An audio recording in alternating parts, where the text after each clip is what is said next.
Why do we do it to ourselves? We're just asking for the internet to absolutely hate us. Yeah. We take everything you hold sacred and we shit on it. We should have them redo that title and just put right at the end, unsubscribe. Just unsubscribe from this channel, please. Now, so I'm sorry. Am I allowed? Am I here? Am I speaking? Do I need to wait? You are allowed to speak one, Anthony Carboni. I missed a lot of this series because you did initially make me angry in the beginning. I forget what pissed me off in the very beginning. Probably something to do with Thor: Dark World. Yeah, no, there's going to be a lot that'll probably piss you off. We'll get into all of that, Carboni, because you're hanging out with us for the ride. Yeah, and that's the thing is I remember it happening, but then I looked at your ranking list and I was like, it's a pretty good ranking list. Mm-hmm. Oh shit! Preach. So you're on our side. I mean, I'll have to take another look. I don't know that you want this smoke, man. Like, I'll have to take another look. Is a choice. I'm so curious about this. I've not seen the ranking for this. Okay, well, we'll get into that in just a second because I'm conflicted. This is, of course, kind of funny. Sony Spider-Man Universe in review, formerly known as the Sony Pictures Universe of Marvel characters, but as of August 2021, it's now just Sony's Spider-Man Universe, or the SSU, in association with Marvel, of course. I'm Tim Geddes. I am joined by the producer/seducer, Nick Scarpino. Hello. We have the Nitro Rifle, Andy Cortez. Hello, everybody. Joining us for these rewatches for the first time doing Spider-Man, we got Blessing Adeoye Jr. Yo, what's up, everybody? And I had to get one of the biggest Spider-Man fans I know. To balance out the force here, we have the one and only Anthony Carboni. Thank you. Thank you for having me. Andy, I believe when I rewatched this movie, I saw Spider-Man swing right by your billboard, dude. Oh, really? Wow, you saw it? Yeah, that was me. There was, that was me up there. I was Times like, whoa, Square. that's Suntory whiskey, very prominently featured, and then Andy Cortez right there in Times Square. You'll see my eyes kind of like follow. They track it as a little Easter egg. Yeah, he's up there. He's like, thanks, Twitch. And then he's like, what? Exactly. And now, Macy Gray. Now Macy Gray. You gotta love it. This is Kind of Funny's In Review, where each and every week we rank, review, and recap 2 different movies, all leading into the hype of a new movie. And this is very special. We're doing some rewatches. We're rewatching all of the Spider-Man movies. We've already ranked them, so we're not going to re-rank here. We're just recapping for the hype leading into Spider-Way, No Way Home, where we know we're getting returning villains, where it's all but confirmed we're going to get the return of Andrew Garfield and Tobey Maguire. I am very, very excited to see how this all comes together. So the next couple weeks, we're going to be leading into it, watching each one of them, Spider-Man 1, 2, 3 for the Raimi trilogy, and Amazing Spider-Man 1 and 2 for the web duology. And then we're also going to do Homecoming and Far From Home to make sure that we're right up in there leading into No Way Home. Very excited for all of it. You can get it on youtube.com/kindafunny or roosterteeth.com. If you want to get it as a podcast, just search your favorite podcast service for Kind of Funny in Review, and we'll be right there for you. We're actually starting a lot of fun stuff next week. We're going to continue with Spider-Man 2, but we're also starting Ghostbusters in Review, and we're returning to Edgar Wright in Review for Last Night in Soho. So we're doing 3 in reviews next week. It's going to be crazy. It's going to be fun. Make sure you subscribe to YouTube or to the podcast feed. Just search for In Review. If you want to get the show ad-free and you want to watch live as we record it, you can go to patreon.com/kindafunny. Just like our Patreon producers, Molecule and the Kind of Funny Destiny 2 PC clan have done. Today we're sponsored by MeUndies, HelloFresh, and Uncommon Goods, but I'll tell you all about that later.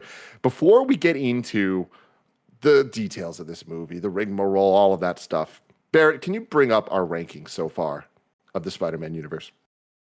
So here are the rankings, Carboni, to catch you up. Actually, I read that wrong. That's incorrect. No way. Actually, I read that very wrong. That's incorrect. You actually made a very incorrect ranking.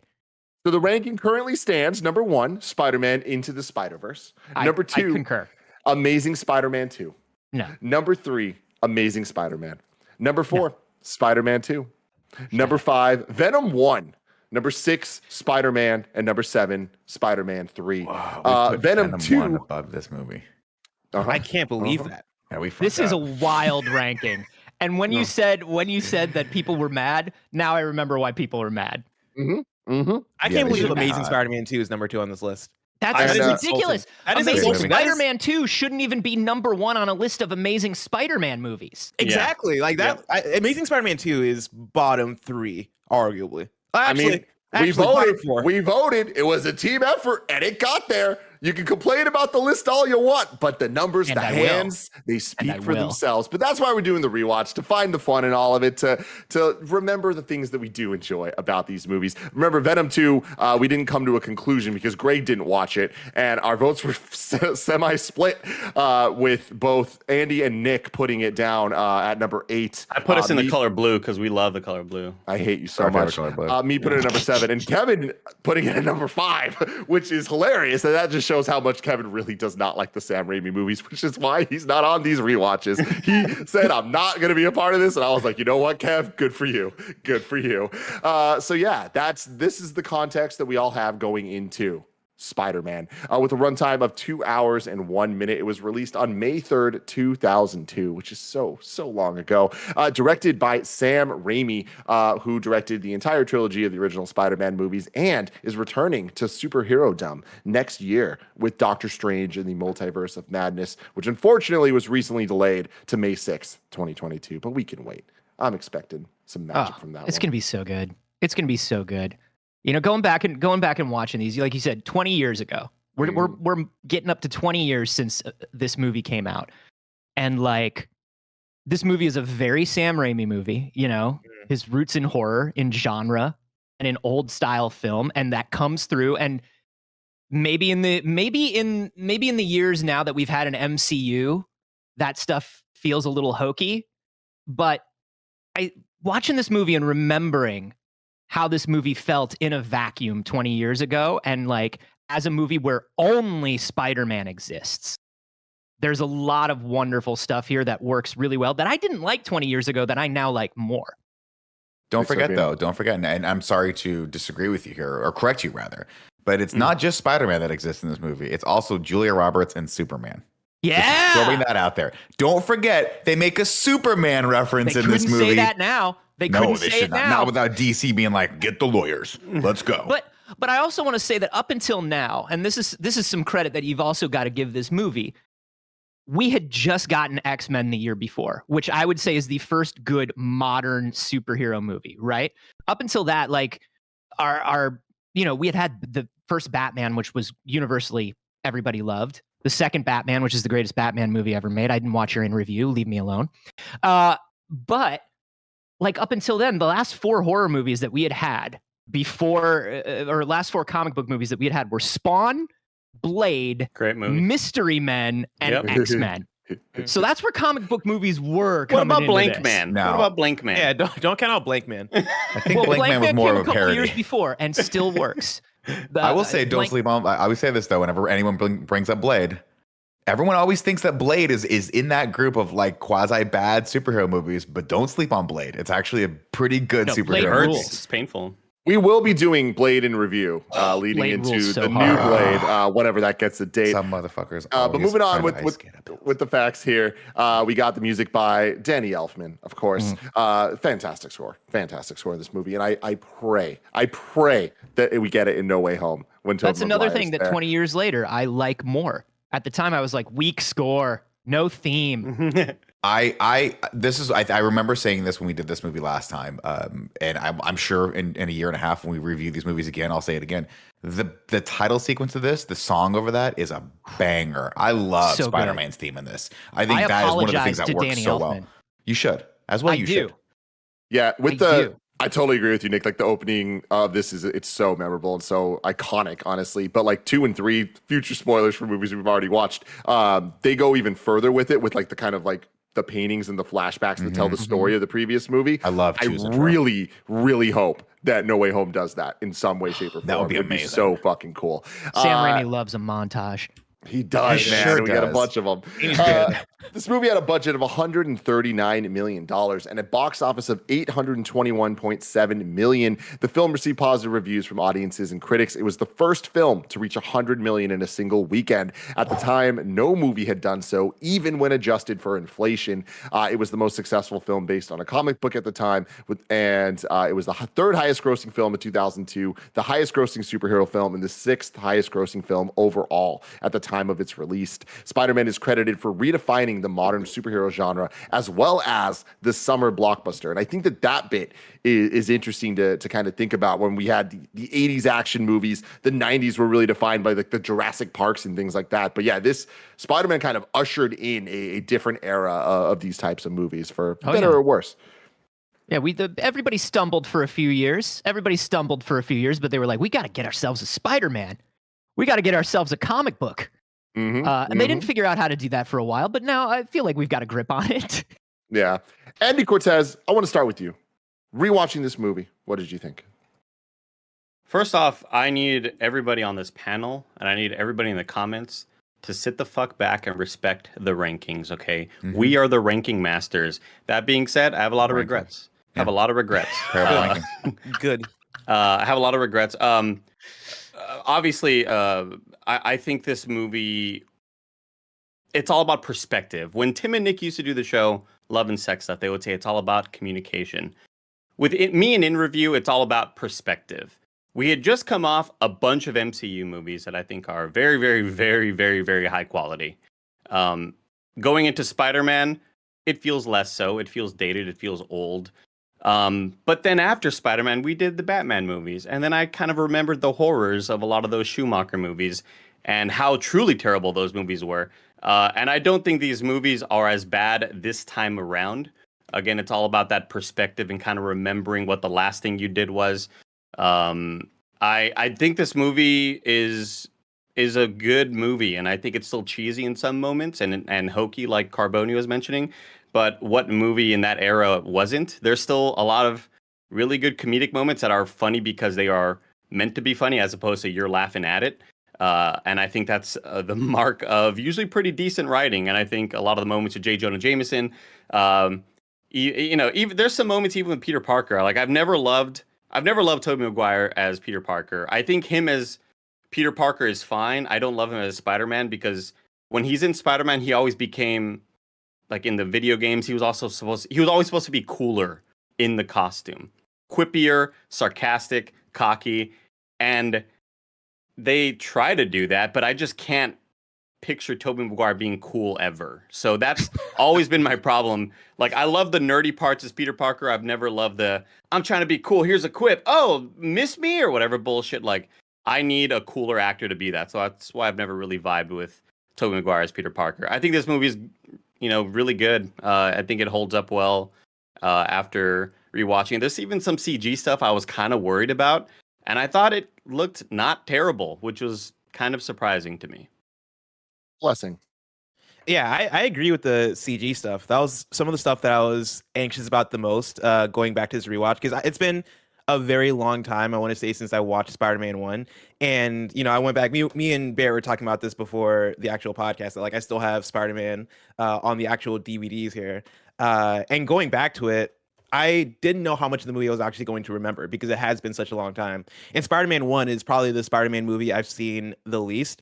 But going back to it, I was surprised by how many scenes I remembered and how many scenes felt like classic Spider-Man scenes to me. Like the Bonesaw scene still sticks out to me in like oh my God, like I remember this so vividly. It reminds me of when we watched Space Jam, where I was like, oh yeah, I think this scene is coming up. Oh yeah, I think this scene is coming up. And this movie has that for me as well.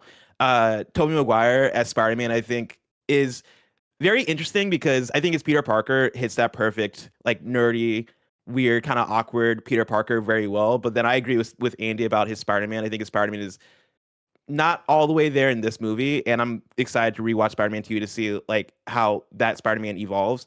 But yeah, like overall, I don't know. I had a good time going back to it. I don't think it's the best Spider-Man movie, but I think it is a good first Spider-Man movie in a series. And I think for what we're talking about in terms of what this movie did, I think for that, like I really appreciate this movie as like a classic Spider-Man movie, even though quality-wise, I can kind of pick it apart in terms of, yeah, the CGI isn't perfect, or like some of the performances aren't perfect. There's things here and there in the writing, and like Green Goblin, I think is weird in some places, but overall, I think it's a fun one to go back to. Just in some places, though. Just in Just in some In places. other places, the Green Goblin seems like a perfectly rational guy. Yeah. Nick Scarpino, what are your thoughts? I think there's just, I mean, the thing that I really appreciate about Sam Raimi is that he had a vision for this and he executed that vision. And say what you will, but I think he respected the genre, and I think he really respected, like, I want to make a Spider-Man movie. I think he came at it from a fan's perspective, and you see that in this, right?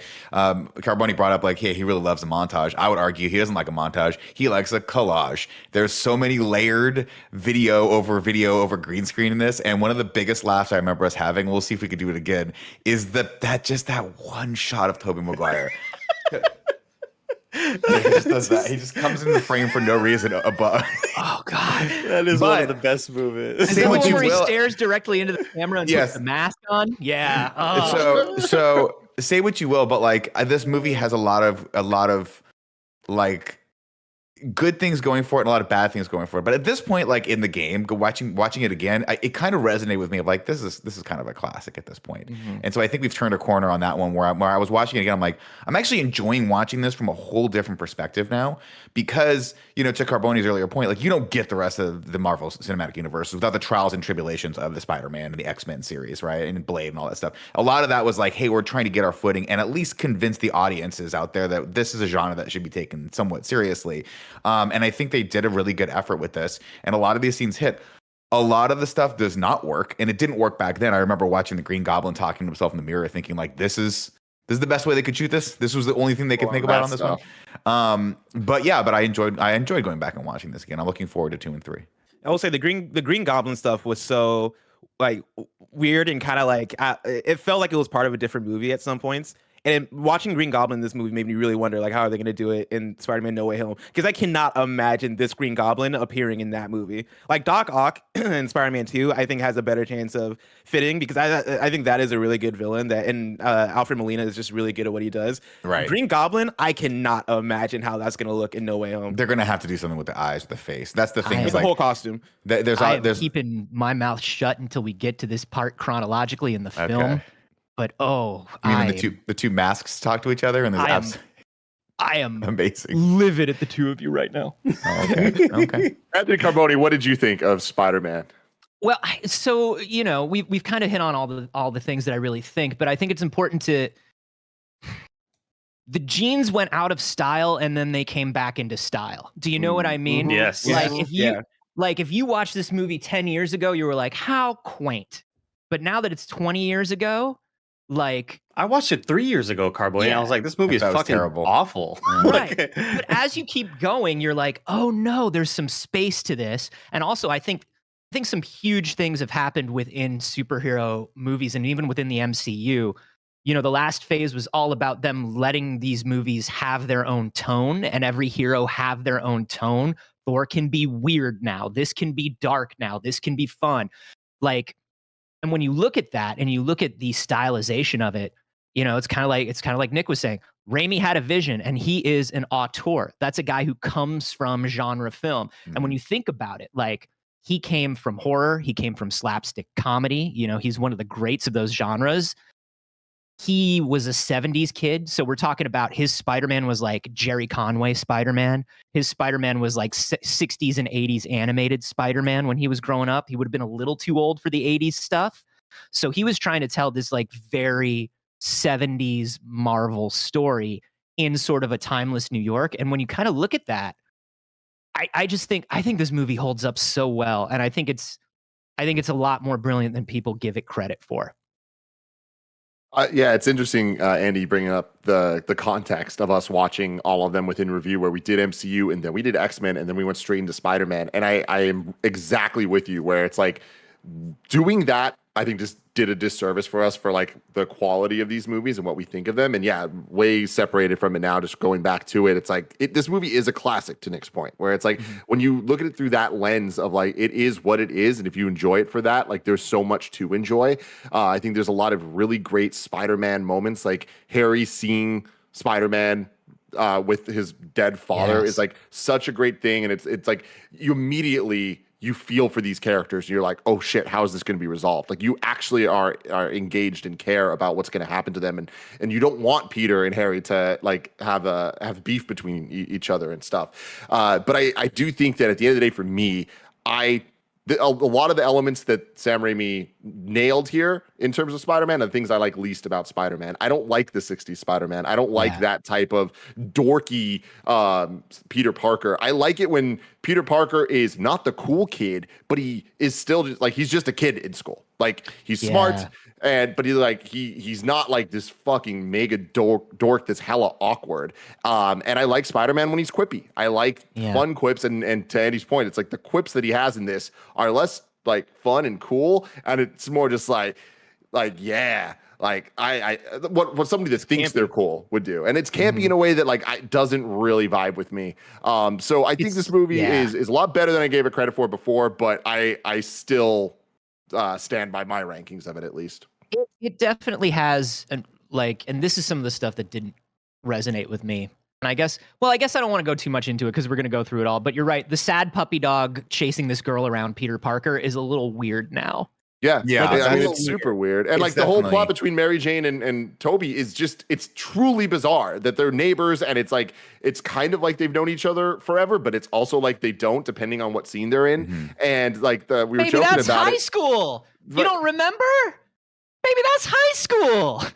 I don't know about all Yeah, that. I feel like they tried to make them seem like they were Corey and Topanga. Where if you watch Boy Meets World, there's a chemistry that you have with those two characters, and you get the idea that they've been basically dating since they're 5, but now like that they're in junior year in high school or senior in high school, they're finally officially dating. I feel like they try to have that kind of dynamic where the tension's always been there. They've always known each other. Peter's never like spoken up and actually asked her out, which is why Harry was going out with her. But now that we're at the end of the movie, they're finally like having this moment of, no, we do like each other. But it is hard to believe, especially from her side. I don't think they really do a good job of portraying that throughout the movie that she actually does like him. I didn't get that at all until Mary Jane she actually said she liked him. Movie. And it's not Kirsten Dunst's fault. But you're right. Like there's this thing where like you're right. Like Mary Jane in this movie, I'm just like, there is no motivation there. There's like weird playing these dudes off of each other. There's sometimes I know you, sometimes I don't, which that part I think is very high school, and like, I got cool, you didn't. I can't really acknowledge you as much in public as I used to. You know, that part rang true to me, but I didn't really understand what Mary Jane was thinking at any point in this film. I don't think the writers did either, and I think that was just a sign of the times, right? I think Mary Jane's character exists in this movie to be saved, and that's a pretty one-dimensional character. And you know, I think Kirsten Dunst is a great actor. I think she does a serviceable job with the material given in this, but it really does feel like when you go back and watch it, you're like, that turn where she's like, Peter, it's always been you. I'm like, has it? Because up until like 3 days ago, did you really ever think about this guy? And it just smacks with someone that's been hit over the head with unrequited love his entire life, and finally just wrote this scene and is like, this is what I wish would have happened with that girl I had a crush in high school with. Right. But the reality is, she would have been like, why are you following me around? Even as Spider-Man, it's weird. It's weird that you're stalking me. And she even says it in this. She's like, wow, I have a superhero stalker. And it's like, that should be a red flag to everyone out there. Yeah. But exactly. So that Peter, it's always been you, when like literally 2 scenes beforehand, it's like, I'm going to dinner with Harry. Right. Are you into me? Does that bug you? Yeah, by the way, I'm going to run down this alley and kiss another guy right now. Yeah. Mary Jane, where's your head at? Where are you, Mary Jane? I think it was like, I think that dynamic was done a lot better in the original Superman movies, right? Where you have this strong character, Lois Lane, who is like, who is a very well-written character who's out there like being a reporter, and she meets Clark Kent and she's like, this dude is a fucking doofus, and then meets Superman and then is like, this guy's awesome because he's like, you know, getting the job done. And then you have that dichotomy where where he loves her and can't tell her who he really is, and she's like, you're a dork, go away. I like that dynamic a lot better. And this one, it almost felt like they got to the end of the script and like, oh wait, shit, we totally forgot to have MJ and Peter like have that romantic moment. Let's just shoehorn that in when he's sitting in the hospital. Like, you know what I told Spider-Man about you? That sometimes when I'm with you, I feel good, but also terrified, but also happy, but also a little hungry, but also a little. I'm like, what? Why is he still talking? But also slightly nauseous, stop and also talking. dizzy. Yeah. I mean, honestly, everyone out. Like, But I'll say this: when you're in the moment watching that, and you, once again, you are 100% correct. But I want to add to that, when you're in that moment watching that scene, and this goes back to what you said before too, Tobey Maguire and Kirsten Dunst sell the material the best they can. And when you're in that moment, you really do feel like, oh, Peter, you sweet little, oh, okay. Oh, buddy, you know, because they are selling it. But there's a lot of Dick Donner's Superman all throughout this movie, though. All throughout this movie. It was used as a blueprint for so much of this stuff. And I always knew that, but rewatching this again this time with like a critical eye, I was like, yeah, there's a lot of the original Superman in this. Interesting. I should go back and watch it one more time. I haven't watched the original Superman in a while. I watched it on a plane one time and I was like, oh, this is a long movie. I forgot how long this was. Yeah. At one point, someone just says a poem for like 20 minutes. I was like, okay. Yo, that's the thing that people don't remember is like until this film, I like a little bit Batman, but until this film, like Superman the movie was the blueprint, right? Everybody was like, how do we do something as good as Dick Donner's Superman? Superman 1 and 2. That 1-2 punch of those movies was like, this is what a superhero movie is supposed to be. But Lois Lane literally does a romantic epic poem in her head while she's flying with Superman that they turned into a disco song that was on the soundtrack. It was weird. I'm not saying the Lois Lane character was perfect, but I do think the Lois Lane character was a step ahead of where we are with Mary Jane in 2002. Oh, for sure.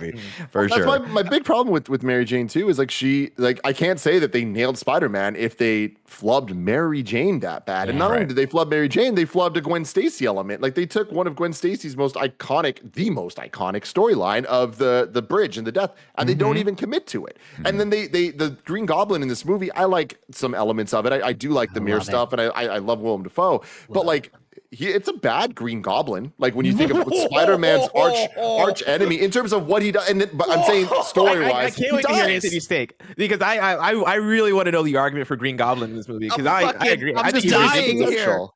It's just wasted potential killing him the way that they did for how little he actually does as Green Goblin to Spider-Man. And to like Nick, you talked about this, I remember in the first time we did the review of this, but he has the choice of saving Mary Jane or saving the people, and he ends up saving both. That's a problem. It's not good. Like that's like you need to make him make a choice, or else what is it? That's emblematic or symptomatic rather of like a lot of the other things that are happening in this, right? Is that at the end of the movie, it's like he has to make a choice and he walks away from Mary Jane, but you're like, but I don't know. I guess that's the only time they actually really make him do that, but we shouldn't have even gotten to that point in this relationship. I think I'm muddling my point here. Sorry. I will say on the topic of the Mary Jane Peter Parker thing, I remember during Edgar Wright in Review, the Scott Pilgrim episode where Andy was talking about Michael Cera and how he didn't believe that Michael Cera's character is like this lady killer or like this dude that like could get ladies essentially. And I have that feeling throughout the entire movie with Peter Parker as well, where like when Mary Jane finally reciprocates it, no part of me believed it just from like why this guy Peter Parker in this movie, like Peter Parker the dude is pretty lame and pretty whack and pretty dorky and has like even when he is becoming Spider-Man and has that scene where he takes off the shirt and like his body is hot in the mirror. Even that was awkward to me. I was like, this doesn't match up. This feels like they swapped out his head and put it on. There's a lot about that scene that's like, what is going on here? Like, there's nothing about Peter Parker for me that like even justified that him and Mary Jane would ever get together in that way. I think it's more of the small sort of things that Peter does for Mary. Like when he mentions like, I forgot exactly what he mentioned. There's a part where she's like, "Oh, you remembered that." It's those small gestures that she isn't getting from Flash that like. You know, she's kind of being ignored and she's just like an object or whatever. But Peter like shows that he cares about her. I don't think he needs to necessarily be attractive to get Mary Jane. But I do think that Spider-Man needs to be cooler in order for her to be like, oh, this guy's hot. Like, because I don't. Again, it's not. It's not man. how He did like an upside down flip kick and saved her life. That's pretty cool. That's pretty hot. Like that's pretty. That scene in the alleyway is dope as shit. But I'll say, no, like, hold on. Go ahead. And I understand that. I totally understand the coolness angle of Tobey Maguire being Spider-Man and trying to portray himself as a cool dude, but in my head I go, that's still Tobey Maguire, and I can't buy that. Yeah, and I do want to say that the whole like, oh, he's doing little things and he remembers stuff. I do want to say that the thing that's aged the worst about this Peter Parker is this is based on, like, we're all kind of dancing around this very old idea of Peter Parker that's based on this sort of nerd power revenge fantasy, which I think it really fast tracks the nerd to bully pipeline in adulthood. Yeah. You know, these guys who feel like they're the underdog, and then when they get older, they're like, but I'm the one who's being picked on, and I got to stand up for myself, and they turn into fucking bullies because of Become it. what you fear. Right? And like, there is a lot of that nice guy energy to Peter, right? And that it's reinforcing that sort of nice guy narrative of like, these are dudes who use the word friend zone. You know what I mean? Where it's like, well, you look at Flash Thompson, where it's like, I'm remembering these things and nobody else is. Why doesn't she like me? It's like, well, you got to do more than that, dude. You can't just, the baseline, you can't just meet the bar of I'm a decent person. Why isn't she into me? Right. There are a lot of decent people in the world, my guy. And that's the thing. I think there is a way to. I think that Tobey Maguire and MJ had enough chemistry where if the writing had been stronger, they could have sold the story. But I do think that I think they got to the end of it and they were like, we cannot have her fall in love with him because he's Spider-Man. That doesn't work. So what do we have to do? Well, let's go back and like have him run through the litany of all the things that he's been doing for her over the years. And when you start to add them up now, looking through the lens of 2021, you're like, some of that stuff's just very creepy. Like he just shows up at her house unannounced, and he's like, "I just happened to be in the neighborhood." And she's like, "Really?" He goes, "Well, actually, I took 2 buses and a train to get here." That maybe in 2002 was like when I was 22 years old. I was like, "Oh, maybe that would have been romantic." But now we're like, "You're not dating. She doesn't think of you at all." That's weird. That is a weird thing to do to someone, right? Cool gesture if you've been out on a couple dates already, maybe, or you're sort of like easing into a relationship. Sure. Not a cool gesture when it's like, I haven't seen you since high school, and all of a sudden I've seen you 3 times in 4 days. What? Yeah, it's very weird. I haven't seen you in high school, but also we've known each other for our whole lives, but also I haven't seen you in 3 years, but also we've known each other forever. Let's fucking dive in. Let's dive in. Let's go. Let's do this. Before we do this, let me tell you about our sponsors. This episode is brought to you by Uncommon Goods. If you're on a mission to be the best gift giver ever this season, it's never too early to start looking. No matter who you're shopping for, Uncommon Goods is the place to find remarkable and truly original gifts for anyone. Some of the cool things I got recently were there's a baseball park map pint glasses that I got for one of my good friends, James Burke. He doesn't know it's coming yet, but he is going to absolutely love the Oracle Park one. And also Gia got this puzzle that is really cool. Puzzles are always a fun thing, right? Uncommon Goods looks for products that are high quality, unique, and often handmade. They have the most meaningful, out of the ordinary gifts anywhere. And with every purchase you make, Uncommon Goods gives $1 back to a nonprofit partner of your choice. So make your holiday season stress-free. Check out their selection of thousands of items. To get 15% off your next gift, go to uncommongoods.com/kindafunny. That's uncommongoods.com/kindafunny for 15% off. Don't miss out on this limited time offer. uncommongoods.com/kindafunny. We're all out of the ordinary. Next up, shout out to MeUndies. Are you afraid of the glow in the dark? Well, shield your eyes because the new MeUndies Halloween just dropped. Dead. If there's one collection you don't want to ghost, it's this one. I always love MeUndies. I always love their themed collections, and I especially love when they get fun, like with the Halloween ones. We're glowing in the dark, baby. MeUndies are made from natural fibers sourced from beechwood trees, making their micromodal fabric soft, breathable, and dangerously cozy. And I can attest to all of that. Of course, even right now, wearing my MeUndies shirt, my lounge pants, my undies, and socks. I love the micromodal fabric all over my body. It is so soft, and I love being a big, soft boy. You can get your spooky season up and haunting with 5 new prints: I See You, My Boo, Tricks and Treats, Lazy Bones, and Lazy Pumpkin. MeUndies has a great offer for you first-time purchasers out there. You can get 15% off and free shipping. To get 50% off your first order, free shipping, and 100% satisfaction guarantee, go to MeUndies.com/morning. That's MeUndies.com/morning. And finally, shout out to HelloFresh. Spooky season is also extra busy season, but one thing you can take off your plate is meal planning and grocery shopping, because HelloFresh is here to keep you stocked and chopped. They deliver pre-measured ingredients and mouth-watering recipes directly to you. We're talking fresh, going from the farm to your door within a week, so you get the convenience without the sacrifice in quality. HelloFresh offers fantastic variety with over 50 menu and market items to choose from every week, including vegetarian, vegetarian, so it works great for Paula and Kevin, calorie smart, and even gourmet options. And they're bringing out all the fall options too, like one pot broccoli mac and cheese to make weeknight meals super easy. That sounds fantastic, and I really, really hope that I get to try that one. Cool Greg's been using HelloFresh. Blessing's been using HelloFresh. Kind of Funny is a HelloFresh family. Go to HelloFresh.com/morning14 and use code morning14 for up to 14 free meals, including free shipping. That's up to 14 free meals, including free shipping at HelloFresh.com/morning14. Use code morning14. Now, Andy, hit the plot song. And it's time for the plot, Nick. Is this movie bad, good, or is it great?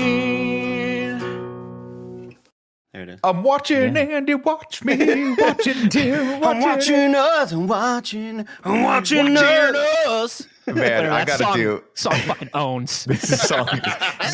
This song is a perfect example of what this movie is. I remember accurate. I have gone through the full range of emotions on this song till finally I looked up the video last night and I was like, it's a classic. The song is a classic now. I hated it. I kind of liked it at first. Then I hated it. Then I jumped on the everyone should hate Nickelback bandwagon. And now, you know what? I've gotten off that wagon and I've gone on my own wagon where I'm okay with this song. And now I'm trying to memorize all of it so that I can be better than Greg next time he comes on a piece of podcast. Ladies and gentlemen, Spider-Man 2002. With great power comes Tobey Maguire. Hell yeah. We start with, again, a banger of an orchestral theme where it's just super powerful. We go through all the movements as we're seeing, very dated graphics, but it still gets me with this, right? It gets you in the mood. You're like, oh, we're in the mood for, and it kind of ends on a somber note, right? As he goes into, who am I? You sure you want to know? Yeah, motherfucker, I paid for a ticket to Spider-Man.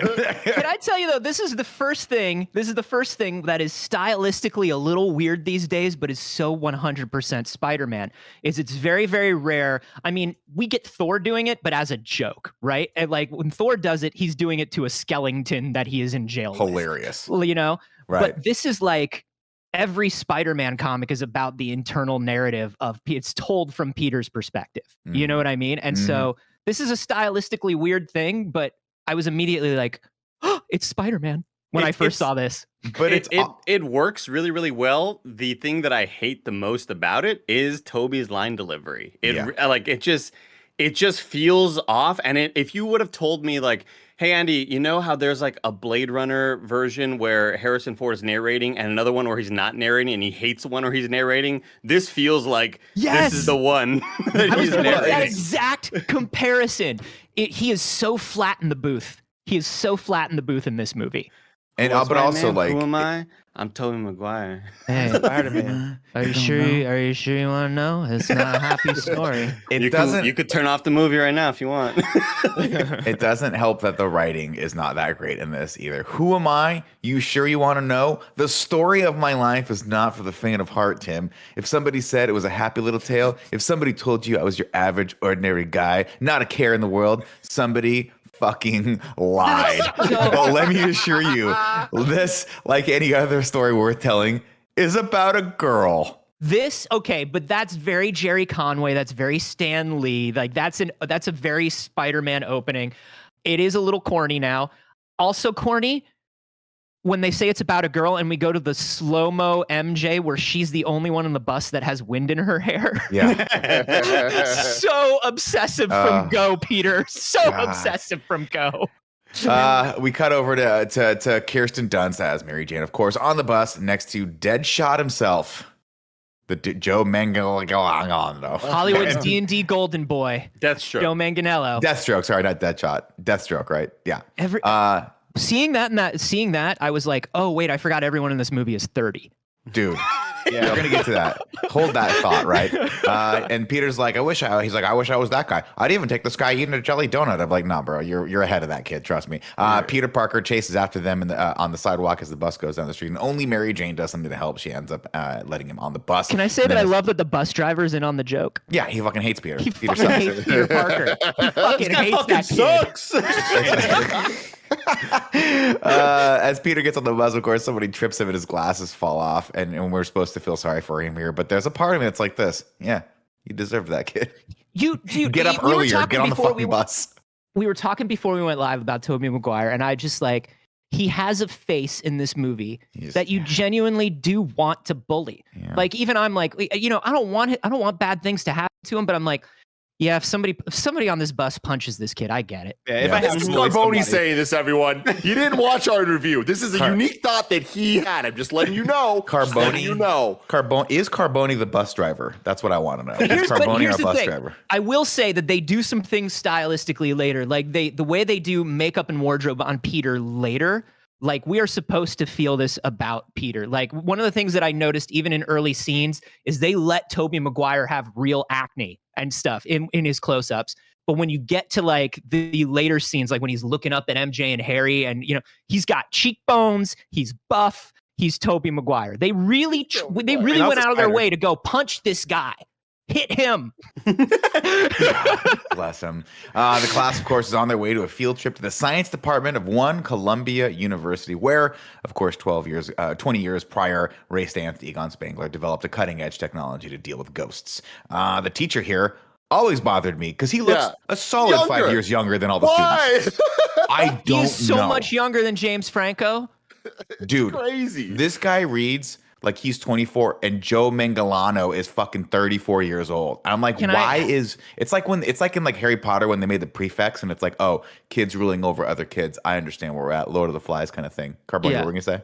I was just going to say that like I have always loved, you know how there are some things, this movie is full of those quotes that you just say randomly in different situations and nobody recognizes them. I'm just gonna get there. You know what I mean? And the teacher does this line read of the next person to talk in here will fail this course. Yeah. I kid you not. And that line read is just like so good. I was gonna say, earn your fucking scale, dude. I was gonna say, Carboni, that I think this movie has the two best extras of all time. And it's this teacher going, I kid you not. I kid you not. And then it's the lady in the middle going, hey, look, it's Spider-Man. Like, those two extras are so fucking, like, they are fucking historical. Dragon Ball ass. Look, it's Spider-Man. his parachute opened. He's safe. Early 90s Funimation garbage. Of course, they all head into Columbia University as Norman Oswald drops off his son Harry in their Rolls Royce, and Harry's like, "Can you just Norman drop me off?" Oswald Cobblepot, the green penguin." What is his last? Osborne. Osborne, yeah. Damn, I gotta have to. That's gonna be a hard one because guess what I wrote throughout this entire thing?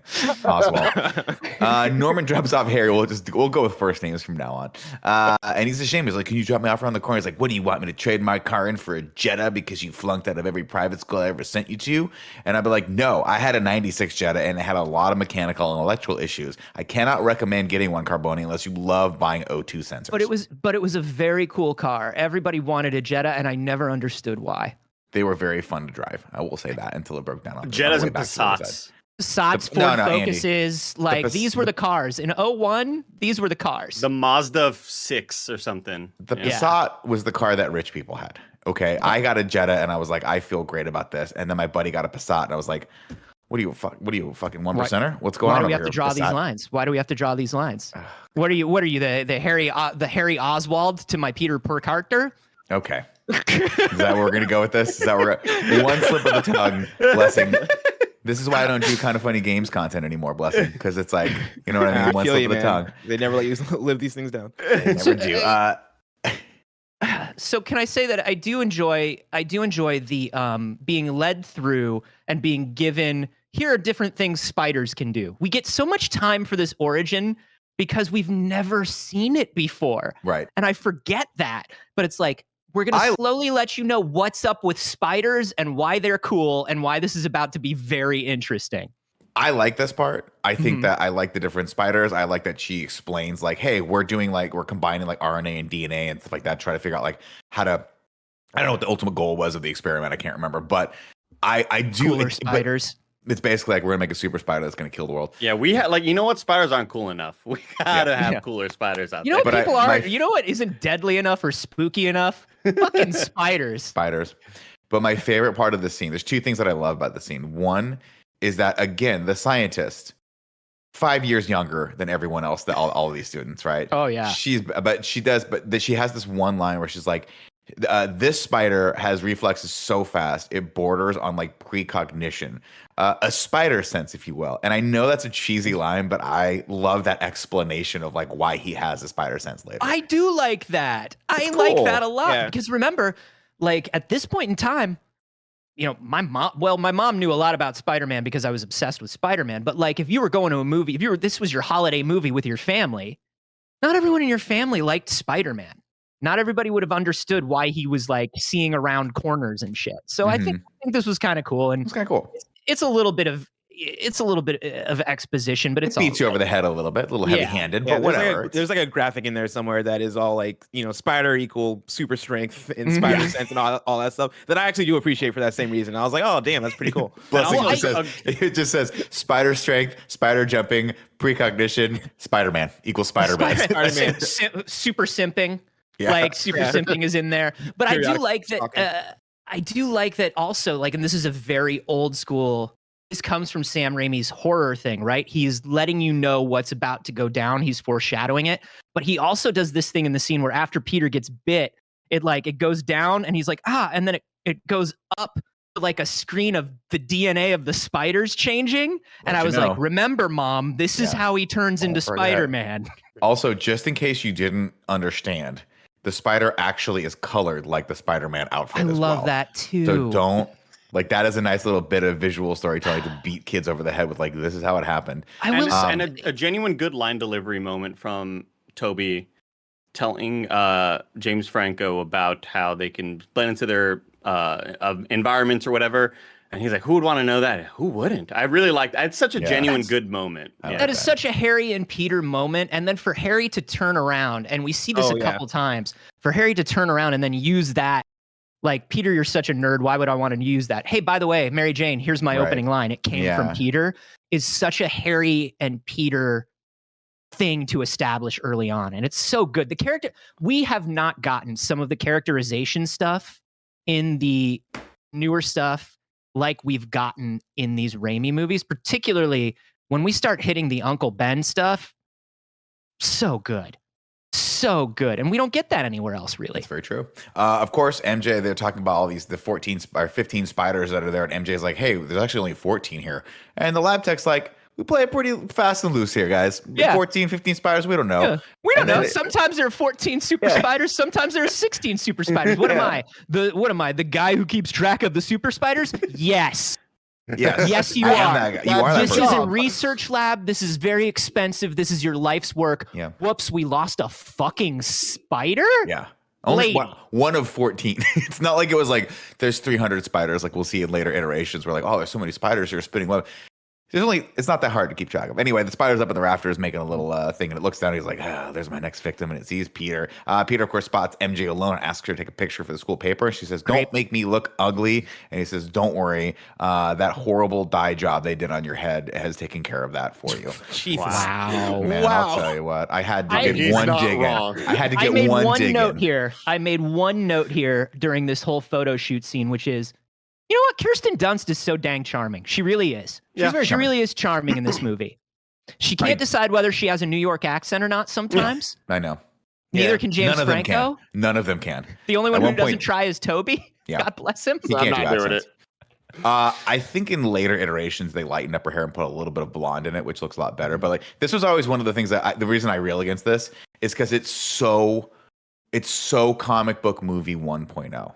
Well, Mary Jane's a redhead. Oh, well, let's make it all red. Let's make it super red. Oh, J. Jonah Jameson looks like this in the comics. Okay, well, let's make sure we have a comically bad wig on him. Okay, well, they nailed him, Nick. I have zero problems with J. Jonah Jameson. You're on your own on this one. I'm just saying, like, everything is 1-to-1, and sometimes that stuff, like, you look back, you're like, they wouldn't do that now, right? It's very.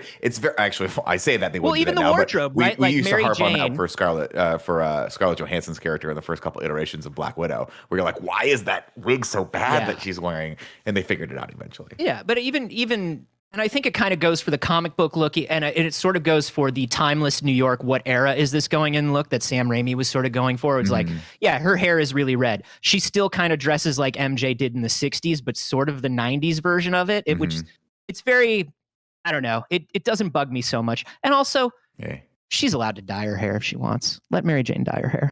She's going through Fair a lot. enough. She's going through a lot, man. Have you seen her home life? She's got a bad home life. Wild out We there. have a lot of it. Peter, of course, snaps a bunch of pictures of her and it does not notice the spider coming down from the ceiling that crawls onto his hand and then bites him and then runs away. And That's so why I it's got a one of those- really good bite, by the way. Oh yeah, I don't know why I good. caught it. Like this specific watch, I was like, damn, that spider got in there. Holy shit. Crunchy. Dude, it's Raimi's horror background. The shit that's supposed to surprise you, he plays almost like a jump scare. There are so many like pseudo jump scares in this movie because he's like Evil Dead, Drag Me to Hell guy. Mhm. That just works so well. I also want something that's very weird to me about this particular origin. You're nerdcore Peter Parker, the science geek. Mhm. Not only did you find the super spider, it Mhm. bit you. Mhm. You're not telling anyone. Hey, oh no, this is bad. And also, you're a smart kid and you're also kind of a wimp. That spider bite like wells up that big and you're not going to the urgent care Peter Yeah. Parker. This That does thing not was seem very nasty Peter looking. Parker to me. I don't understand the motivation for this particular origin. Now I'll explain to you this motivation as a person that has never had a 6-pack. The second he wakes up with the 6-pack, none of that shit you just said matters. No, but that's a day later. Yeah, that's when he's fine.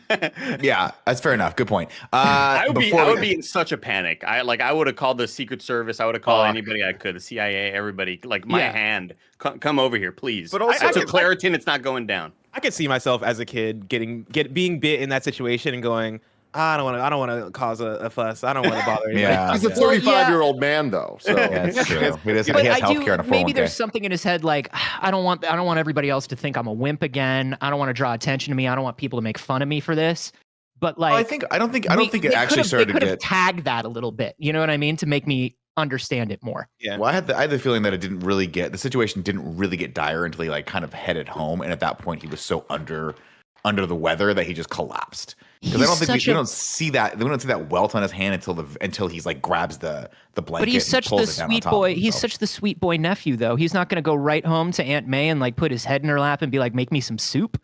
I mean, Like he really feels like that kind of Peter. You know what I mean? Where he's like, "This is not good." Uncle Yeah. Ben, put me in the Charger and take me to the fucking urgent care.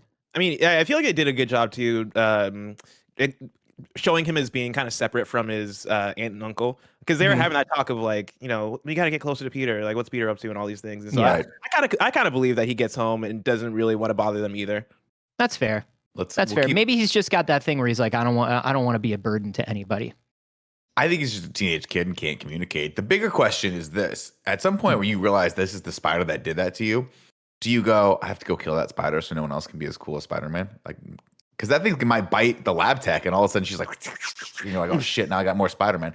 Or Right. if you're the lab tech and you're like this, hey, that's weird. There's a man that's got all these powers that we combined into this one spider. I wonder if we had something to do with that. Oh well, doesn't matter. Hey, common. that guy that killed the guy that robbed us is also the guy that let the robber get away because he's dressed like Spider-Man, the wrestler. Right? There's a lot of stuff in this movie where The it's guy like, who we said was Spider-Man, and Yeah. I've seen his face now. I had the Fair same thought with enough. the school too, where we're about to get to, but like when he fights Flash and does all that flashy shit, Everyone no pun knows. intended, Yeah, everyone I'm like, knows. does anybody not think that like 2 days later, a kid the same height is running around on the street doing this shit isn't Peter Parker? Because Blessing, the you whole connect those cafeteria saw him web two Web, trays yeah. and walk out with them. And it's not like everyone was like one person saw him. He was slamming the trays against the closed door, and everyone's like, that fucking guy's now, weird to as be shit. fair, everyone, it's literal weeks after that before he goes out in the new Spider-Man suit. Literal weeks. Who can remember things that happened weeks ago? I can't remember yesterday. definitely not high Sense of schoolers. time in this movie is so out of whack where it's like they graduate high school and then are going to college, and it's like all of that happens in this movie. Like when you Yeah. think about it, where it's just like there's the scene later of Mary Jane and like she's dealing with like having a job and like she's a waitress and she's trying to be this actress or whatever. She's like 18. And it's so funny to think about an 18-year-old dealing with the things she's dealing with the way she is. I It's mean, like, it all right. happens. I mean, it does happen, and it does It happen does in New happen, York, but like, not like that. It's No. just, I just don't accept it. But Nick, it's please very continue. strange. I mean, a lot of it's very strange. I do want to give a shout out to like once again Sam Raimi, horror director, doing this Frankenstein ass origin montage, like composite montage for Peter turning into Spider-Man, though, where he's like like The sweating Fly. and he's dreaming about spiders and he's like, and lightning is crashing and it's Oh, like, yeah. God, this is so good. Like it's so good. It's Before spooky. we The word, get to yeah. that point, though, we do have a moment where we go over to Osborne Industries. We see a bunch of military types looking for an update on Osborne's new super soldier serum. And Dr. Strom's like, listen, man, I gotta be honest with you guys. We gotta take this whole line back to formula because it's causing madness and hyperaggression. And Willem Dafoe's like, back to formula. But Mendel's, by the way, like this was one of the first things in the movie where, as like a Marvel fan who had not had this before, when they say Dr. Strom, you're like, Robot Master. That guy becomes the Robot Master. If we get 18 Spider-Man movies, maybe we get to see the Robot Master. I mean, honestly, this movie does a good job of name dropping a ton of nerd shit and kind of setting things up. I love like the Kurt Connors illusions. Like there's just things where it's like they do a good job for fans of the 90s cartoon to drop enough things in there where like, oh shit, maybe one day we'll see this. Yeah. We also see like the most Y2K ass design of the glider and the glider suit in this scene. We're gonna get to this, man. It looks like a rave flyer and a PS1 game all rolled into one. It's Although beautiful. ironically, goggles and why so is the guy good. bald? It's the He's weirdest bald because thing. it's cool looking because it's All the right. 90s. Yeah, it's fair enough. But I do love the idea that Mendel Strom, like this is Oscorp run by Norman Osborn, and Mendel Strom is gonna, like, some peon is gonna speak up and be like, actually, the contract that gives us all our jobs, we should cancel it. Yeah. How of course. dare you? Even if I wasn't Norman Osborn, even if I was an asshole, even if I wasn't an asshole, if I was running that company, I'd be like, hey, Bro. Mendel, do you remember when I talked about things that we email each other about versus things we say when the military's here? Right. Hey, Mendel. Like we have 2 weeks. We can figure this out, bro. Mendel, right? like, why don't you email me about that later and we're going to work it out, Mendel? Of course, right here, they set up the idea that you got 2 weeks for a successful human trial, or I'm going to pull the funding and give it to another team that's working on an exoskeleton. 2 2 weeks. weeks. That's another one that I say all the time. 2 weeks, we'll have lost the contract. We head over to Uncle Ben and Aunt May's house. Uncle Ben just got laid off, so it turns to the want ads and Andy. It's all computers. It's all computers now. Oh man, He doesn't understand computers. Even computers need an analyst these days. I love Cliff Robertson. God bless him. Sam Raimi picks a lot of old school Hollywood character actors. Rosemary Harris, Cliff Robertson. Later on, the guy that like fucking dunks on Norman Osborn is Jack Harris. He was like one of the guys who played like the original Django in the old school spaghetti westerns. Like he's been around cool. forever. And like Sam Raimi knows that shit and just stacks this movie with those people. Peter comes home strung out and immediately goes to bed. We hear the exposition from the scientists earlier about how they're combining genomes of spiders, and we go inside Peter to see all that happening, and there's like RNA and DNA and run DMCA or whatever. And fucking Frankenstein. And spooky ass old Frankenstein It's shit. very weird. This is the first time we get that one of the classic collage montages, and man, they don't get better. Over at Oscorp, Norman decides to test out the they serum on can't. himself. They're perfect. It's like 40,000 years of evolution. We barely even tapped the vastness of human potential. And the guy's like Just this, like Lucy. Opah Just- moment. The just like fucking Lucy. So good. taking the shot and doing the Opah Slamming moment. it, right? I'm fucking going into the chamber. He's got nothing to lose at that point. This guy is just like, who gives a shit I love right now? I there's will one, say, as a young Jewish lad watching this movie, being willingly ushered into a gas chamber by Dr. Mendel Strom yeah. played a little weird to me. Felt Gotcha. spooky in a way that I think maybe Sam Raimi understood, but I did not like. It made me feel a little icky. There's one character moment here that I like, that where he puts himself on the table and then the metal straps like bolt onto him and he goes, "Ooh, cold." Yeah. And I was Just like, a "Oh, that little was human nice. moment. a little touch humanizing him. Just yeah, remember that, like, Norman Osborn he's a shitty dad, but he's not a bad guy yet. And this is the last you'll see of that. Kind Yeah. Of. Yeah. Of course, they load him in, and the gas goes. All the green stuff comes in, and he just starts freaking out, and then he dies. And then Dr. Strom tries to resuscitate him, and then a series The of snap worst zooms. CPR I've ever seen. Speaking as a certified lifeguard, that's not how it goes, buddy. No, That's no. not how it goes. I mean, But he's a doctor in certain ways. Maybe he can't bring people back to life. I think we need Some to people are understand that. academic Yeah. doctors. You know what I mean? They're PhDs. I could have been a doctor in filmmaking. Don't forget. So of course, then he tries to resuscitate him, and then with a series of snap zooms. Now, this is something that I brought up before, but you cannot sleep on the Sam Raimi crash zoom into someone's eyes, crash zoom into the heartbeat monitor, crash zoom, and and he just wakes up, and then he grabs Dr. Strom, throws him through the glass of the thing, and then jumps onto it like he's some sort of evil bat thing. And then Gargoyle lunge.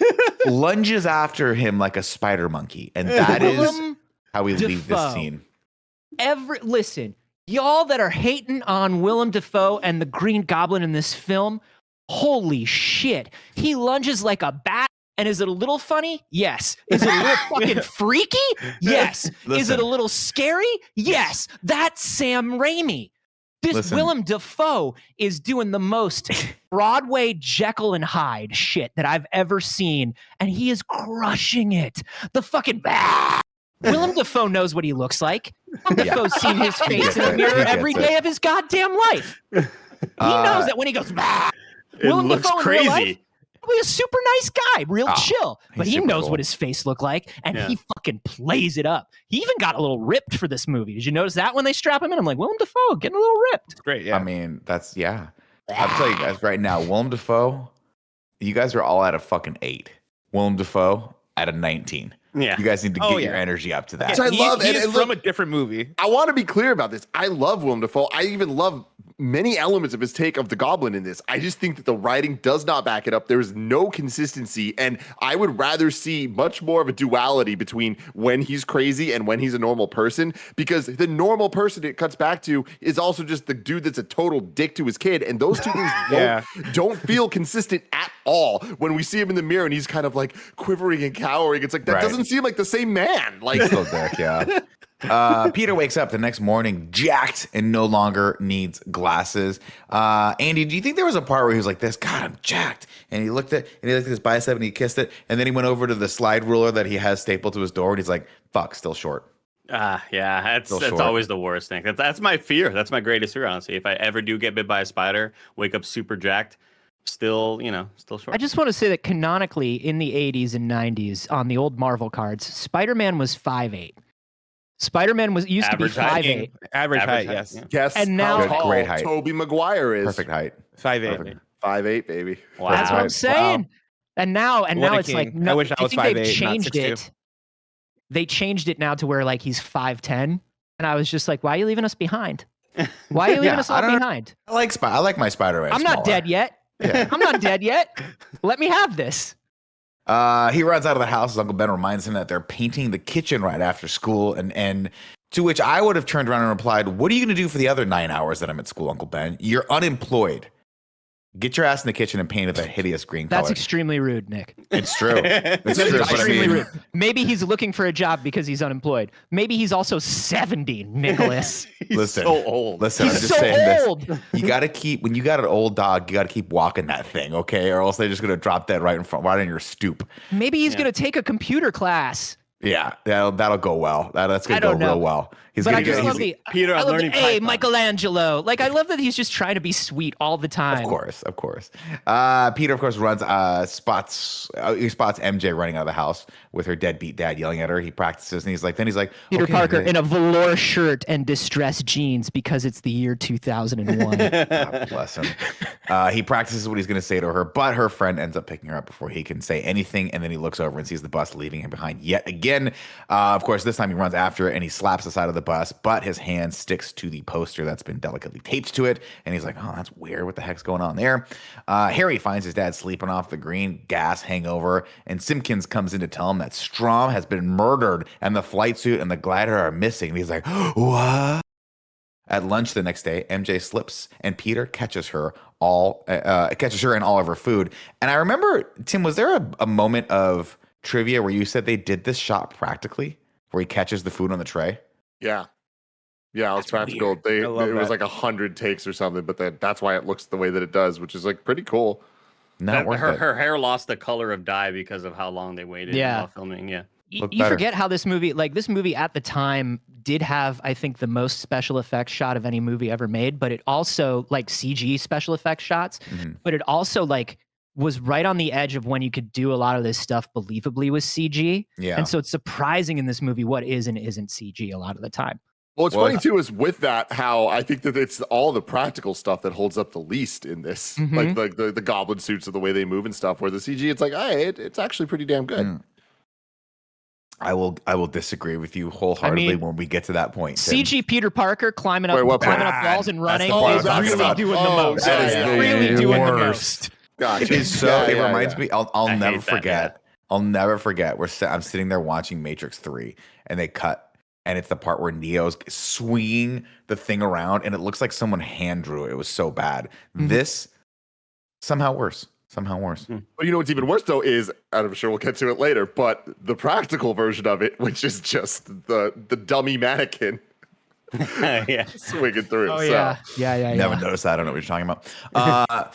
MJ's like, wow, I never noticed you have blue eyes, and Peter just completely drops the ball here.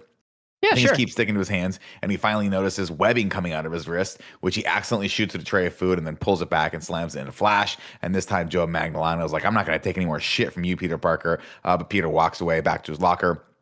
And this is the I've first gotten time we shit from you once, and once is enough. I'm not That's taking it, any sir. more. Joe Now I'm going Manganiello was to- like, go to detention, all right? I'm the principal here at this school. Look at me, I'm you want to old. talk about who's the undercover cop pretending to be a high schooler? It's This guy. Flash Thompson. 6'4", 230. 34 Comes years and old. just starts, and this is the first bout we get with Spider Sense. Excuse me, Miss Tompkins. Can I be excused to shave? I've only shaved twice today. Yeah.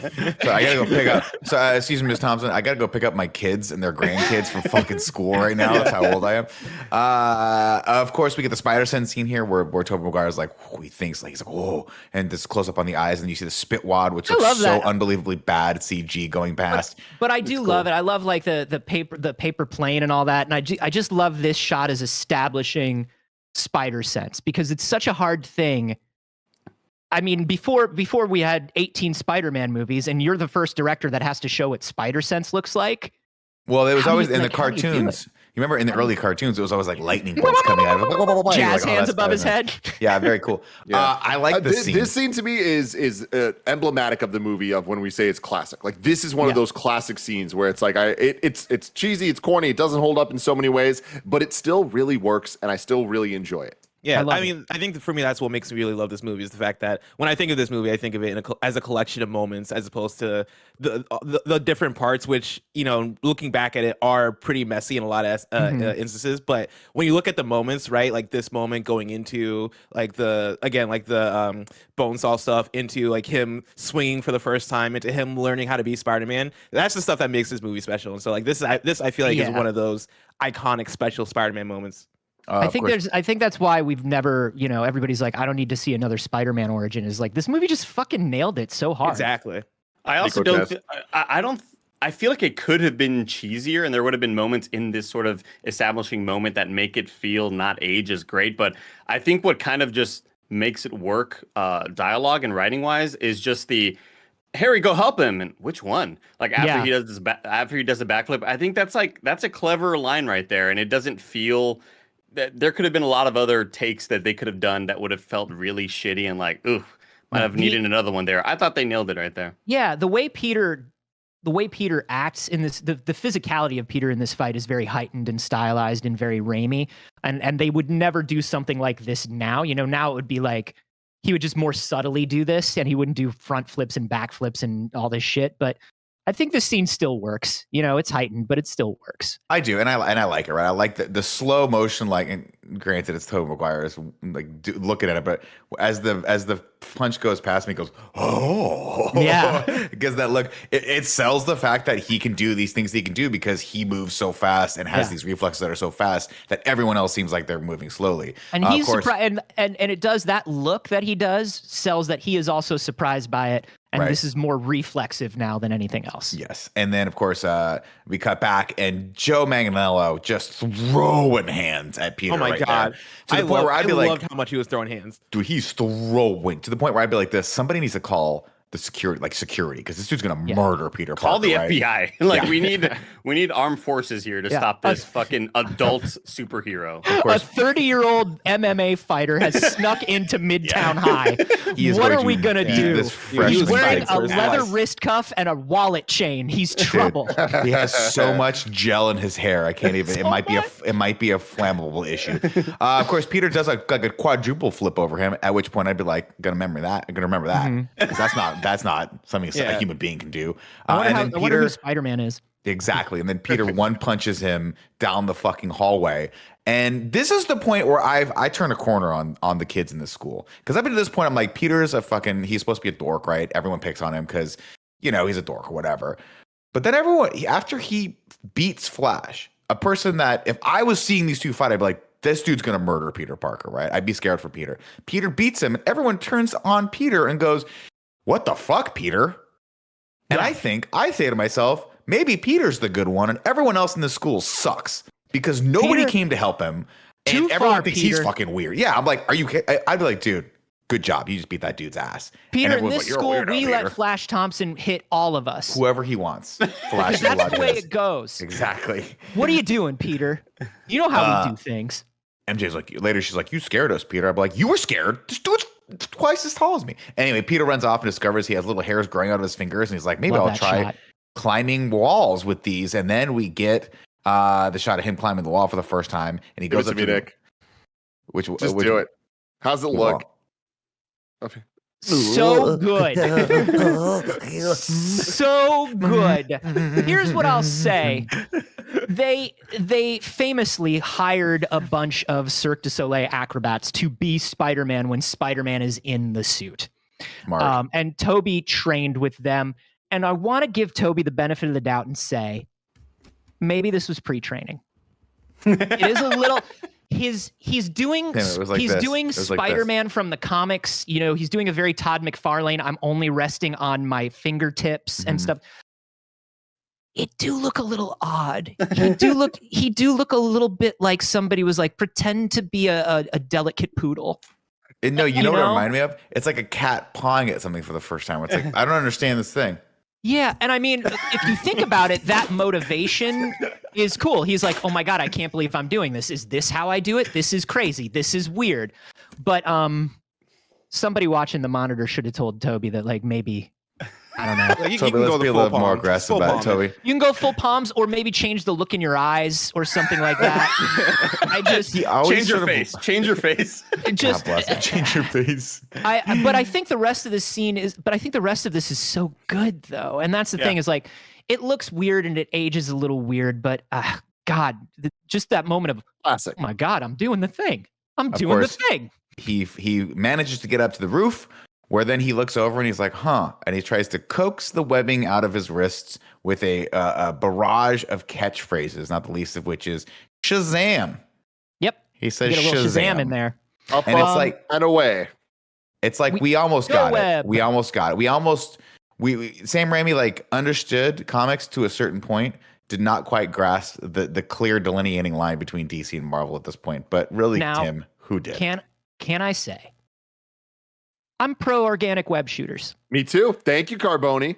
In this story, in this universe, gross. It makes sense because it's gross.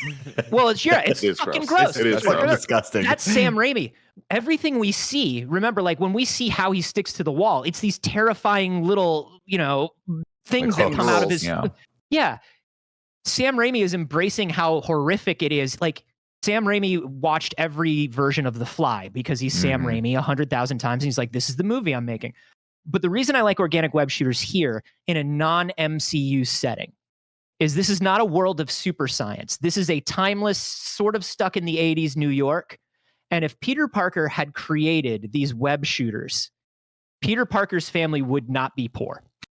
In this universe, Peter Parker could have sold that technology to 3M or the military or his best friend Harry's dad. Yeah. Like, any of this stuff could have happened. This is a kid who is pretty smart at science because he's the nephew of an electrical engineer. And so in this, I don't mind organic web shooters.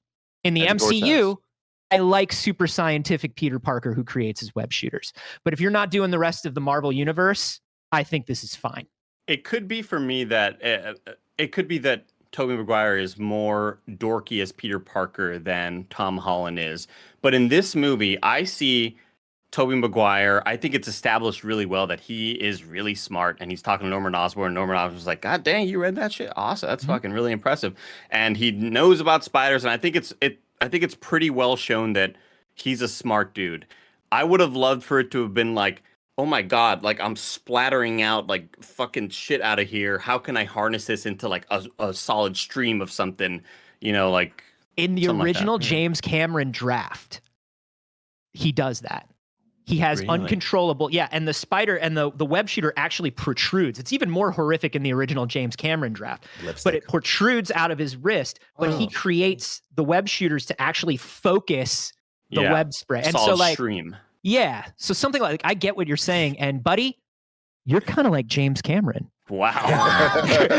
We always call Andy the James Cameron of kind of Y'all thing. hear that? I'll say I think it's iconic. I do love how iconic the organic web shooters are because that gave birth to this hand motion right here of like pushing in your fingers. You push into your down on the wrist. sweet spot of your palm. That's Yeah, what makes like- it the juice pop out. Yeah, to make Because it he spread had always out. done that in the God. comics. Because in the for comics the they web drew shooter. the trigger right here. Yeah, that was what But I it do was. love that we see, and it's so Sam Raimi that the part that it comes out of looks like the cartoon Spider-Man web. Yeah. Like when you see it, it's drawn to look like the webbing on his costume. But anyway, I just wanted to say pro organic web shooters in this house. Okay. Well, there you then. go. Same. Of course, he finally gets a hold of one and tries his first web swing for the first time and smashes into what I can only assume is a billboard advertisement for drunk driving. I'm not sure what this is for, but it looks like a woman's having a real good time after She tying a couple love- on her yeah. car. Anyway, Peter heads home and has, loves of drunk course, driving, that unfortunately missed the painting process. He hears MJ's parents fighting next door. When he takes out the trash, MJ is there. She's like, "Hey, bet you heard that, huh?" And he's like, "Yeah, well, the whole neighborhood heard that." And he's like, "My Uncle Ben and Aunt May used to fight before they got super old, and now they can't even make it up the stairs."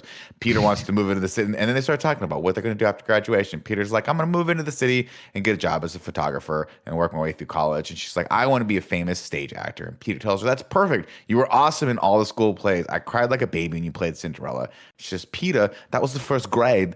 And he's like, "Well, sometimes you just know." At this point, she has a little bit of an accent. I'm not quite sure why. Sometimes, It comes in and out. Andy, when you spend a lot of time on the East Coast. Mr. Hey, Mr. Miyagi. I want to go Broadway. I do want to mention this whole scene was rewritten on the spot by Sam Raimi, Tobey Maguire, and they do not mention Kirsten Dunst being part of that process. But there was a completely different scene that didn't work at all, and like real late at night, they wrote this scene because they felt like there was no connection between Peter and MJ yet, and they really wanted to have that. This is the connection. Wow. Yeah, Wow. taking out the trash. She says, he's like, "Peter, that was first grade." He says, "Sometimes you just know people. You can see what's coming." And she says, what do you see coming for you?" And he goes, "I don't know. Probably Seabiscuit or Cider House Rules. Not sure which one came first." I like how Nick repeats her line to get back into it and still says Peter. Peter. It's just a weird part. Like Kirsten Dunst has this fun mannerism where she does this a lot, where she kind of like shirks her shoulders. She's like, "Peter, it's fine." And you're like, "All right, well." She And even when sometimes Andy does a says new. that, and he says that like, "Oh, Nick does it," and he just, without even saying it, still does the same motion Nick always does when he gets into character. Anyway, I love it because sometimes it's a New York accent, and sometimes she's doing like the transatlantic classic Katharine Hepburn accent. yeah. Oh, Peter. Yeah, definitely. I'm going to move to the city and become a great actor, Peter. And you're just like, which one are you? Yeah, where are we? I haven't seen an accent this egregious since freaking Robin Hood, Prince of Thieves. Anyway, it doesn't matter because guess who pulls up in his PT Cruiser outside, flash tops, and he's like, "You want to see my birthday present?" And MJ, in the most like tone deaf sequence, goes from like having this endearing moment to cool car and just runs away from Peter and jumps in the back of it. He's like, "Don't Hey, touch babe. the leather, you're gonna scratch it." And I Hey sympathize. babe, who was that back there? I don't know, some fucking loser. Like Fucking that's what dork. we needed in this sequence. Yeah, right drive there. me off in your dad car for dads. Yeah. Peter decides, he's like, "This is it. You know what's going to be the way to a woman's heart blessing? Wheels. You got to get a cool set of wheels. But first, I'm going to need some cash." So I do what everyone else would obviously do and go to an amateur wrestling competition that looks a little bit more like an amateur MMA cage fight because people are getting their legs broken like a lot. And also doesn't look very amateur at all. They have a really great No, setup for this high amateur. production Like, value. Great good audience. Lord. Last time Greg went to one of those AWC, whatever the hell they were, Yeah. it was like in a ballroom of a Marriott, and there was Yeah. no lighting, and it smelled funky. This is a $2 to $3 million production here. These people tour. There is something funny about like the very high school thing of like, I got to get a cool car to impress a girl, and this is how I'm going to become Spider-Man. But it's antiquated, but it does sort of fit with the Raimi thing, you know? But it's weird because like it does, but it doesn't, because it's one of those things like you live in New York, you don't have a car. Like I guess why would you get suburbs, a car in New York? What the fuck are you gonna do? You're gonna graduate. Your job, you just finished telling me I want to move to Manhattan and be a photographer. You don't need a car there, but I guess this is what high school it's going to be kids do. $700 a month for a parking spot for your car, Peter Parker. It's Don't gonna be get more a to nice park. car. You're gonna have to sleep in your car. It's gonna be more than your apartment. Where are you going to park it at your aunt's house in Queens? What are you going to do with this car, Peter Parker? Why don't you buy a digital camera? It's 2002 if you're going to spend your money. Perfect. Of course, it's like before I go to this wrestling thing, I need a suit. And we're going to need, if you want a suit, Tim, we're going to need a montage. And this is Peter making the suit, drawing the suit. And man, I'll tell you what, spot on Spider-Man this kid could draw. Just spot on. Then we get a reference. He had a lot of reference to draw from. He was like, I like the Spider-Man character. I do love that we see like the very complex. I think there's something funny, and I don't know whether this was meant to be or not, but I like that he draws the very complicated suit, and then we still just get the spray painted sweatsuit. I think that's funny. He's like, here's my plans, and here's what I can do before I get to Midtown tonight. Yes. Yeah. I do love that comedic beat because I think that definitely works. But then it also sets up what is not necessarily needed to be explained, but I do wonder, like, how did you get from that it needs to be explained to the suit? Because in the MCU, we get a suit that makes sense because Tony Stark gives it to him. Yeah. That makes sense. But anyway, before we get to that, we get to my favorite scene where he's like, I should probably practice with my web slingers, my web shooters, right? And I'm just going to do that by shooting it all over my room at random things and tying everything up in a big web. And then when Aunt May, rightfully so, knocks on the door, he was like, Aunt May, give me some privacy. Dang, girl. Like, I'm exercising and I'm not dressed. And she's like, I can see you wearing a fucking t-shirt. Why did you shoot shit all over your room? This had to have been a low-key like commentary on puberty, right? Like it had to have been this. In the Cameron draft, it was a legitimate masturbation joke. It was a legitimate, you have caught me masturbating. Yes. And they toned it down. They toned it down for the Raimi one, but it's still there. Like he snuck it in the best he could. Oh God. Over in the mansion, Norman hears the goblin laughing in his mansion. Then we have Peter heading down to the library, and Uncle Ben's like, I'm going to drive you because we need to catch up. And he's like, no, don't worry about it. He's like, no, we can have a little chat. Anyway, he's like, they pull up to the library, and he's like, listen, you're doing all sorts of weird shit and experiments, and you're just not the person that we thought you were. And he goes, you're starting fights and stuff. I think I didn't start that fight. And then Ben said, yeah, but you sure finished it, didn't you? And again, I would have been like this, 6'4", 230. I'm 5'8". What do you get? Like, I defended myself. Are you kidding me here? But then, of course, we get the iconic line where he's like, that guy Flash probably deserved it, but just because you can beat him up doesn't mean you should. With great power comes great responsibility. And then Peter immediately goes, you're not my dad. And he's like, all right, well, you're right. I'll pick you up here at 10. So heartbreaking. This moment was heartbreaking. Especially like even the first time I saw. Yeah, I mean, fucking Cliff Robertson, man. Like he gets so crestfallen when Peter says that to him. You know, you see it in his face. He's just like, well, I'm trying. And like, as a comic book fan watching this movie for the first time, I was like, it hits double hard because you know. Yeah. And I mean, that's the thing is here we are 20 years later and it still does. It's like this worked. This worked very, very well. Peter heads to the amateur wrestling match where Bonesaw is destroying a man. And we get what I think is a great staple of the Sam Raimi Spider-Man verse, which is the first Bruce Campbell cameo here, playing the announcer, who lays out the rules. He's like $3,000 for 3 minutes in the ring with Bonesaw. And then Peter, we cut back to backstage where Peter is registering with Octavia Spencer, who was a random cameo in this movie. Of course, went on to do amazing things and is still acting to this day. And she says, "Are you ready?" He says, he heads down the ring. Are you ready for the next match? Is what Bruce Campbell says. And Bonesaw says, what, Andy? I got you for 3 minutes. No, before he says that, he goes, well, he does say that, which is amazing. But he goes, Bonesaw's ready. Yeah. I want to call out the cartoon, the Looney Tunes ass moment of Peter walking to the thing. and seeing like the guy on the stretcher going like, "Oh God, my legs!" I can't feel my legs. Is what the guy said. I'm like, oh, that's a little intense for children. Of course, the guy says, "Hey kid, what's your name?" And he says, the human spider. But Bruce Campbell fucking knows better. He goes, "The sum of $3,000 will be paid to the terrifying, the deadly, the amazing Spider-Man." So hype. Let's go. Great moment. And then, of course, it's Macho opened up and Man. it's revealed that Peter has the ultimate DIY suit, and it's hilarious, and I love it. Peter enters the ring, and they lower the cage and lock it around him. He's like, and then this is where Bones says, "Hey, freak show, you're going nowhere. I got you for 3 minutes. 3 minutes of playtime." And then Peter throws some very homophobic line at him. He says, "That's cute. Did your husband give that to you?" To which I'm like, okay, that one didn't age well at all. Did not. No, unfortunately. Greg last time we did this review brought up that meme that went really viral a couple of years ago of like, yeah, actually my husband did give it to me. We live a great life, and I love that.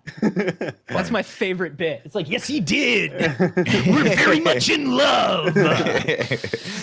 Of course, this fight scene's great. Peter kicks Bonesaw's ass pretty handily and is declared winner.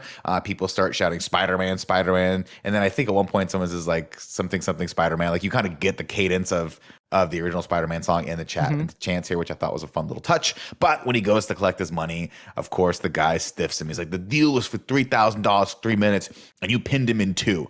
And I'm like, what? Anyway, he goes, "I need that money." And the guy goes, "I missed the part where that's my problem." Of course, as Peter leaves, a dude with a frosted hairdo, which is why to this day I don't trust people with frosted hairdos, walks in and just immediately robs the promoter. And he runs right by Peter, and Peter's like, "Hey, go for it. I don't give a shit." And the guy goes, "Hey, man, you could have taken that guy apart. Now he's getting away with my money." And Peter says, "I missed the part where that's my problem." I want to call out two things.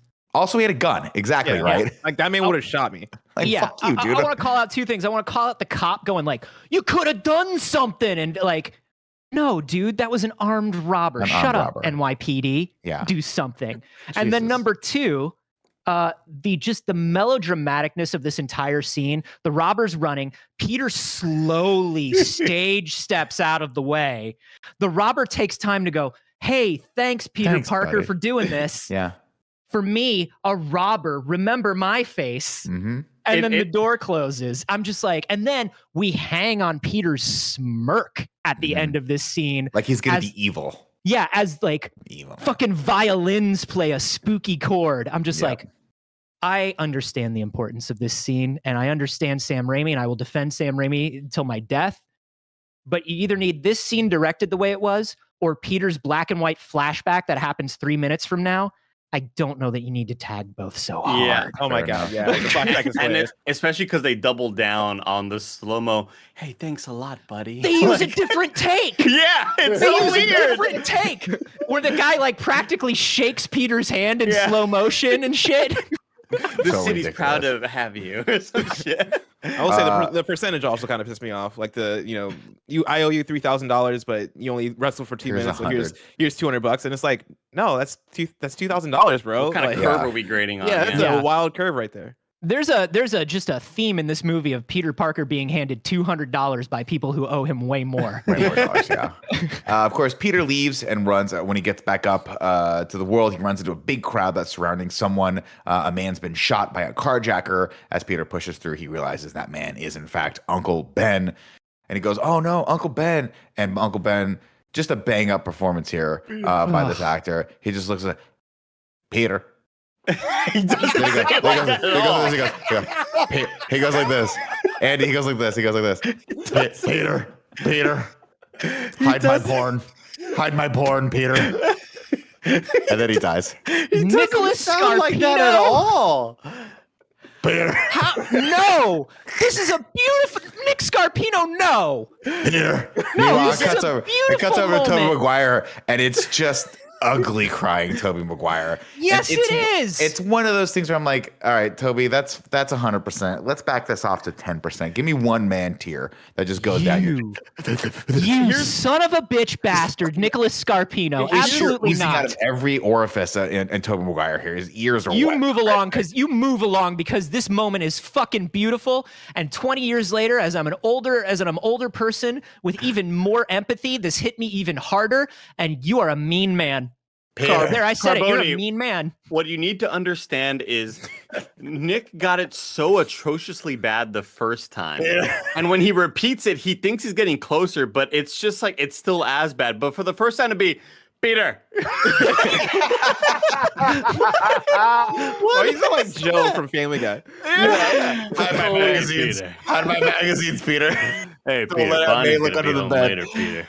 All right, we're done with that. Ben I'll dies. have you and somebody thrown else into the dies. sea. That's fine. The comment section will do that for me. One of the cops proclaims, he's like, hey, they got the shooter. He's headed southbound in Uncle Ben's car. And Peter's like, I know what I have to do. And he takes off down an alleyway and suits up. And suddenly this turns into CG cartoon Peter as he climbs the building. This is the bad part here.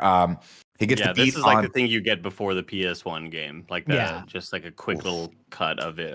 It's bad. It's really bad. But I like the scene. I like when he swings over and he finds the car and he swings over and he lands on the roof. All the practical stuff on this, I think, worked pretty well, including him dumping onto the other car. I like the shots where he's like, "Oh shit, someone's on my roof," and just immediately unloads and Peter's kind of dodges him. Then he jumps over to the truck and then he has to jump over the bridge as it comes toward him, lest he smash into it. Finally, of course, the scene takes them to an abandoned warehouse where Spider-Man stalks this dude. We get the iconic shot of him coming down upside down. This is Sam Raimi fucking horror movie directing. I want you to go back. Do you know what Sam Raimi did when he thought he was never going to direct a superhero movie? He made Darkman starring Liam Neeson. Yeah. And I want you to go back and I want you to watch the movie fucking Darkman. And I want you to see this is some like horror 90s action spooky. You're afraid for this robber in this warehouse. You're like, Peter Parker is going to kill this guy. Dude, there's a moment where I was like, this. I love him swinging through the streets, like him really like kind of committing of like, we earlier see him do the first swing, whatever, but this is like, I gotta fucking do it. I gotta chase this guy. Mm-hmm. And I love it. Like there's actual tension. There's like, it's believable. Like I believe in Tobey Maguire for the first time. And yeah, it being dark and scary and him kind of stalking the warehouse. Like I really like this. Of course, the guy gets a beat on him and tries to pull the gun on him, but Peter's too fast, grabs his wrist, snaps it.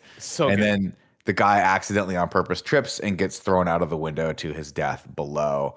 Yeah, this is an interesting scene here. I'm like, I think Peter killed this guy. I think he committed murder. And it's good. It's good motivation for the Spider-Man threat, threat or menace, like hero, or you know what I mean.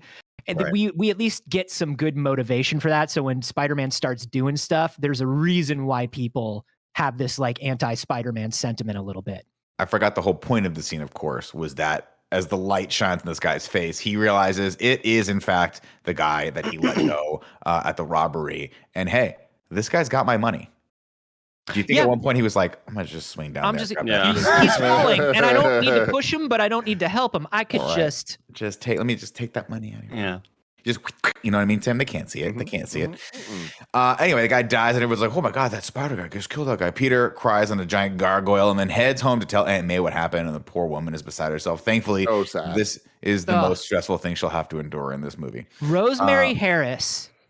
This is a dialogue-free scene. They are mostly in the background of the frame, and this is why Sam Raimi was so brilliant to hire these old-school Hollywood character and theatrical actors.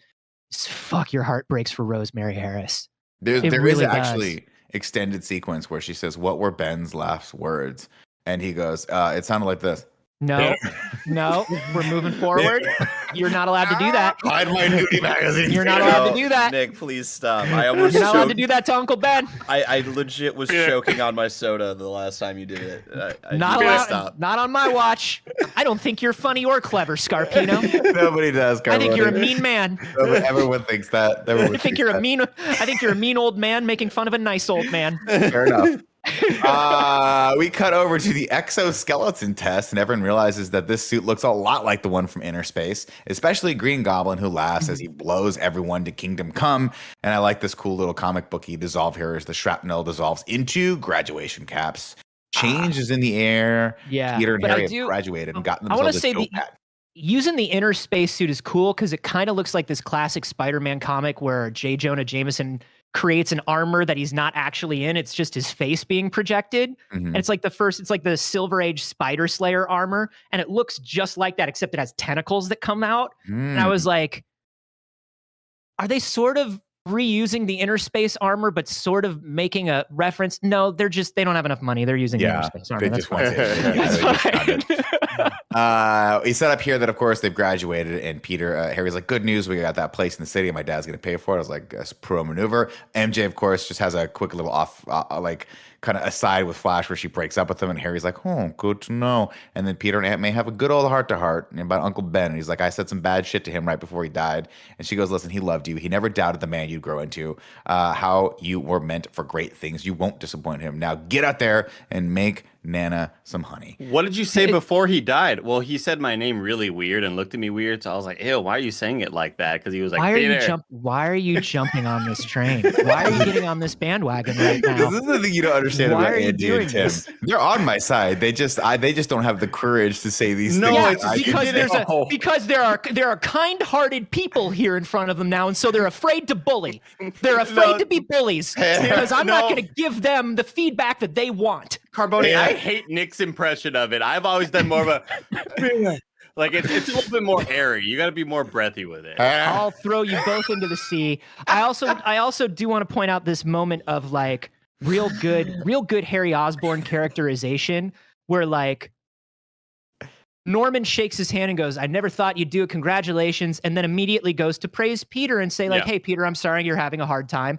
And Harry Osborn, fucking narcissistic prick that he is like, my daddy is talking to my friend. Yep. I'm going to go hit on his lady that he likes. You get that scene and you're just like, man, fuck you, Harry. Yeah, this Osborn. is where I was like, Peter needs better friends because Harry doesn't seem like a friend. He seems At like all. he's stabbing your back more than he has your back. Well, we at this also- point. Peter ain't got a lot of choice. You know what I mean? Yeah. We also, Like, get also a scene with him Harry's where the cool kid. Like, how did he land Harry as a friend? Like, where did they meet? I think we get the feeling that Harry is a fuck up, and nobody at Midtown High likes him probably because he is rich and a fuck up. I guess And that everybody makes at sense, Midtown High is like very working class, and so they're kind of like, fuck you, Harry Osborn. Yeah. They set up in a deleted scene also that it goes Mary Jane's house, Peter's house, Harry's house right next door. The camera just pans over, and they actually have It's a lived. gigantic It's a fucking house. mansion. It's like fucking railroad apartment, spooky mansion on the hill in Queens. Let's see. Peter, of course, remembers Uncle Ben's parting words. With great power comes great responsibility. And he goes back to the drawing board on his costume. And man, second time's a charm. He just knocked this thing out. And we get a montage of him saving people all around town. Fuck yes, we And do. And look, it's corny. It has a lot of bad moments. And this is where we get the look, right, Nick? Where he walks by and like does the thing. All of that is like, I fucking love it though. I love the cape question mark, like looking at like the build up, the hype, everyone talking about it. This is quintessentially Spider-Man, and I really think they did a good job with it. They could have just added something, because this is not a documentary. This is a weird thing that Sam Raimi's doing, where it's like, it's very like, and now we're doing like this cinema verite. People on the street are talking to the camera about Spider-Man. You could just add like an Action 5 news thing to it, and really make it motivated in the world. But like, Sam Raimi doesn't need to motivate things in reality. Sam Raimi says, and now in this movie, the people of New York are talking to you, the viewer at home. Yep. And I still like it. I still like it. Yeah. It's weird though, because one of those people that always stands up, I'm like, is that Jim Norton? It is. Yeah, it's Jim comedian Norton. Jim Lucy Norton's Lawless is there. Yeah. Lucy Lawless is the one that has the worst line ever. She's like, guy with 8 arms sounds pretty hot. Yeah. Oh God, it's so bad. Like, Andy, you said something to assets. Should we bring this up now? Please. Bring it up. I would love to. If Barrett can bring it up, it's timestamped perfectly. It should be, because I don't know if we could recreate the humor in it. And this is the moment where he starts making the suit and designing the suit. And we get the amazing montage of the city. So I think if we all just kind of like maybe not laugh too hard over it, because this will make me laugh every time. Okay.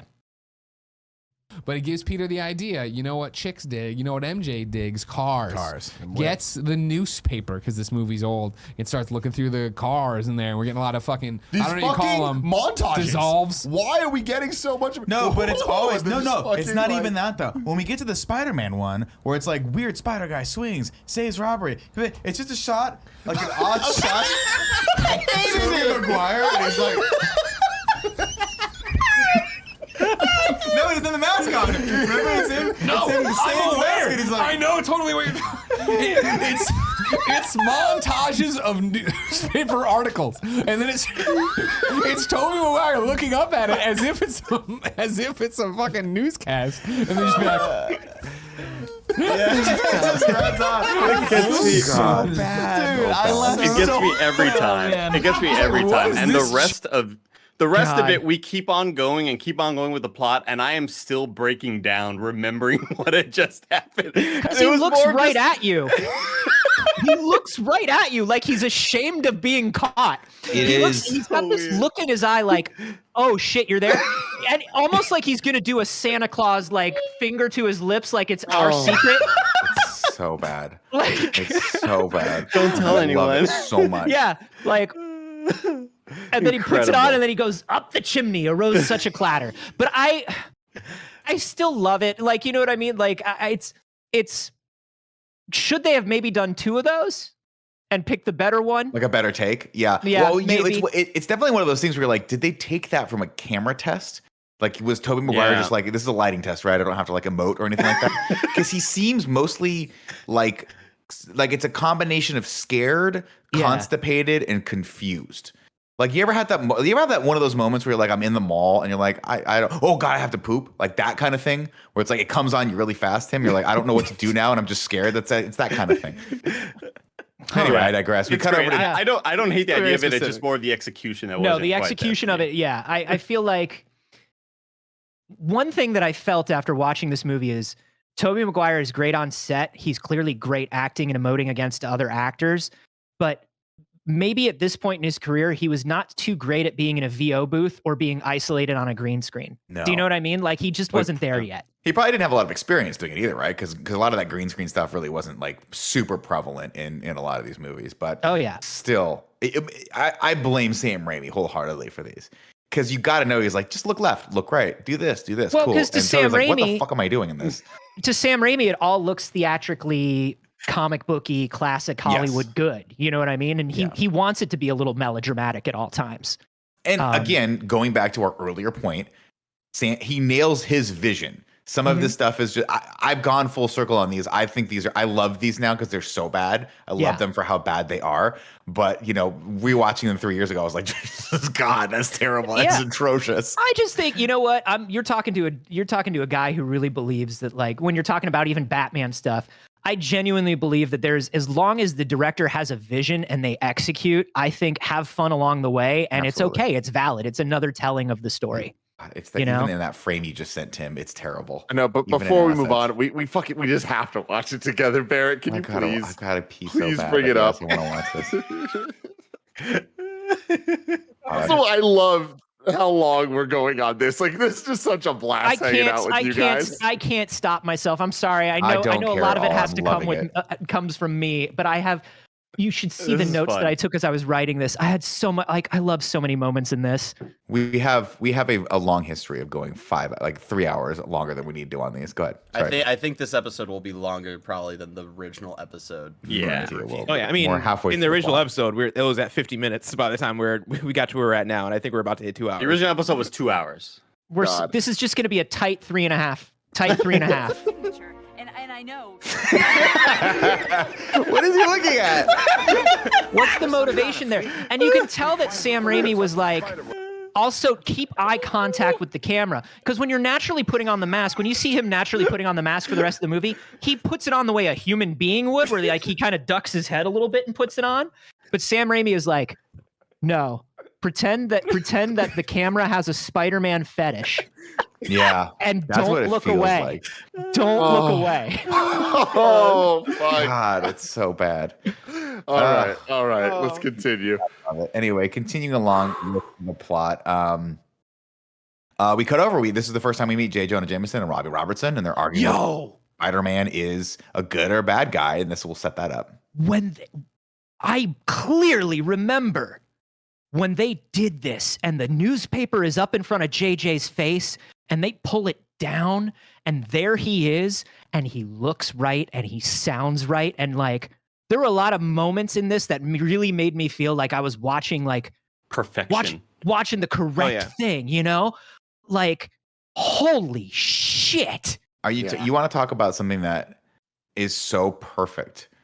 It doesn't make any sense for him, this character, to be the J. Jonah Jameson character in the MCU, but everyone unanimously was just like, fuck it.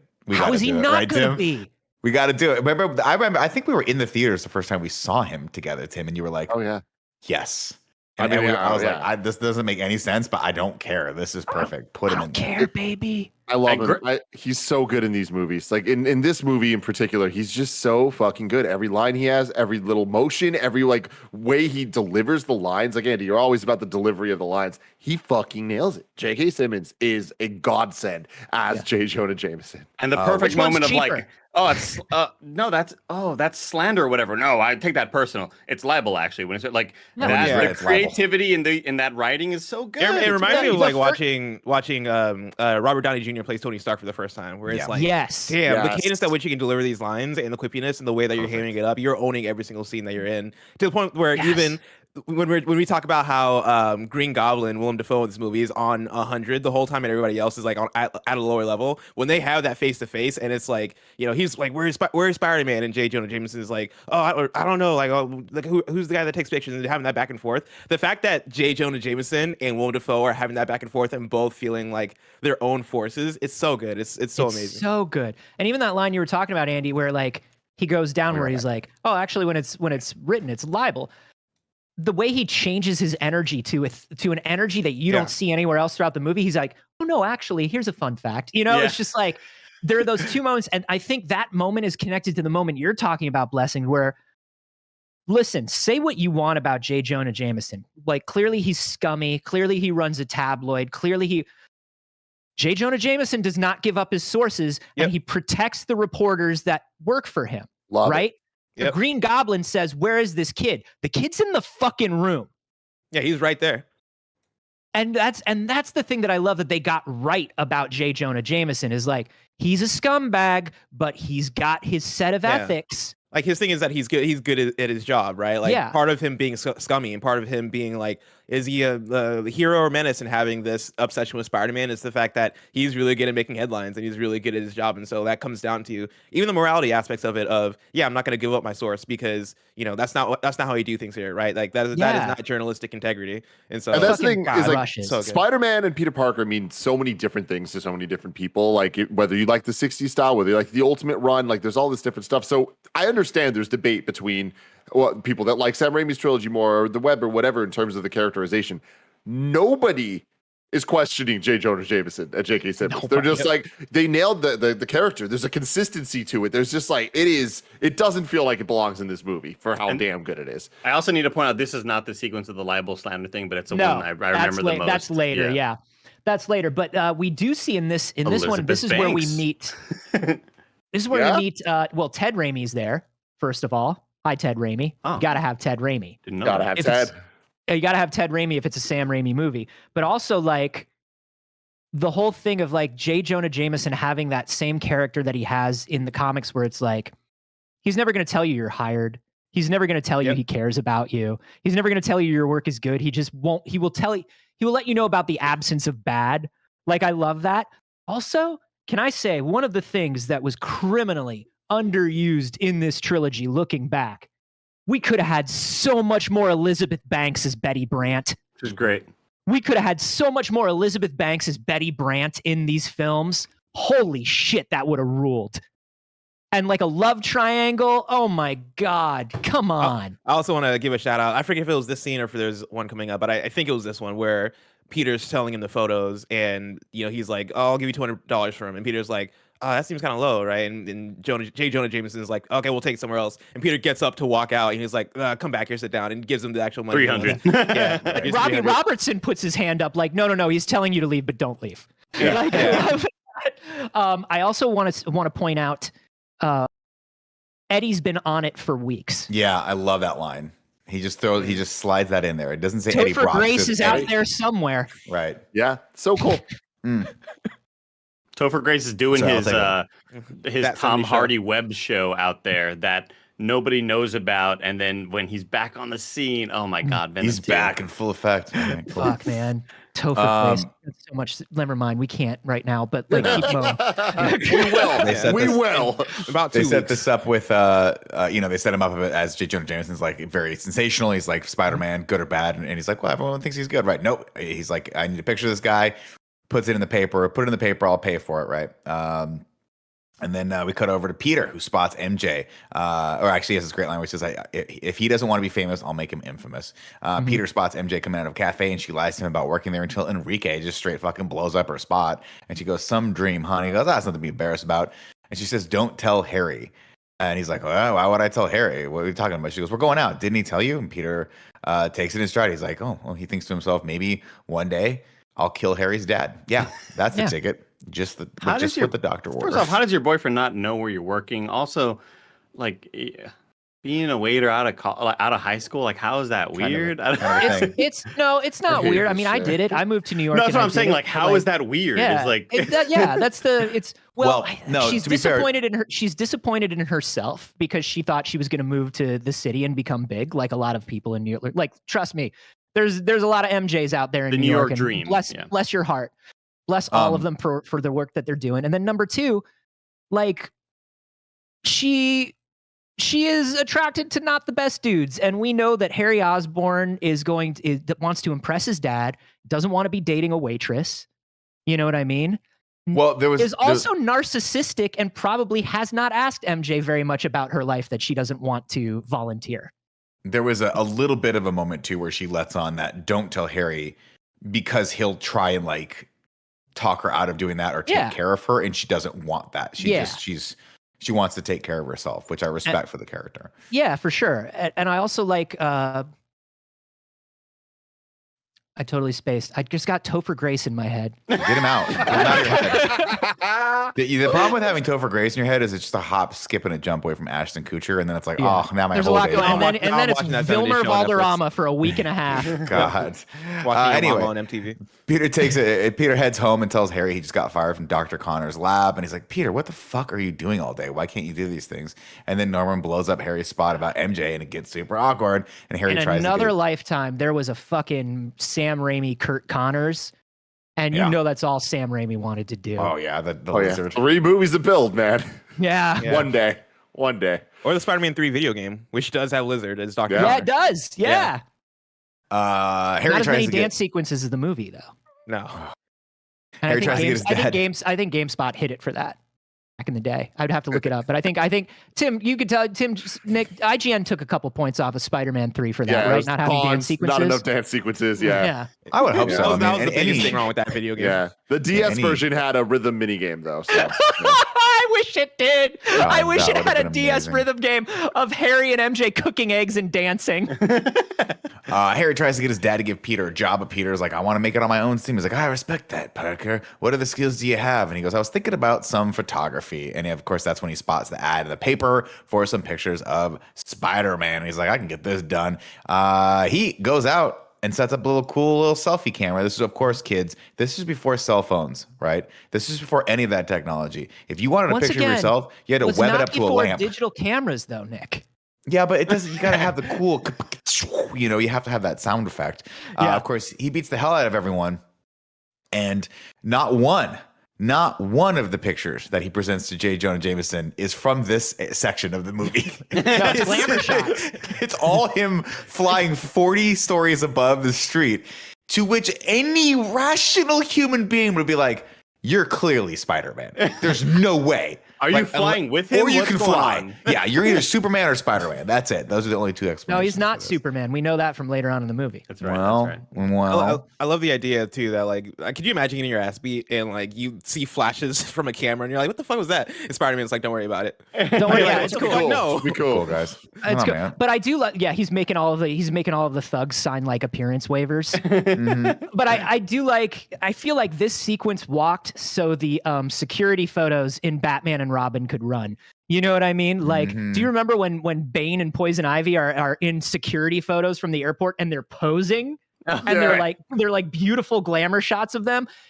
Cracked me the fuck up, and I feel like they got that gag from this movie. They got something from it. There's also a part I want to point out here is when he takes the last picture of himself, he goes like, he says something like smile, but when he turns, because he can't really see through the mask, it's like, it's just an awkward shot of him kind of like trying to mug for the camera a little bit. But anyway, he goes over and he sells him to J. Jonah Jameson.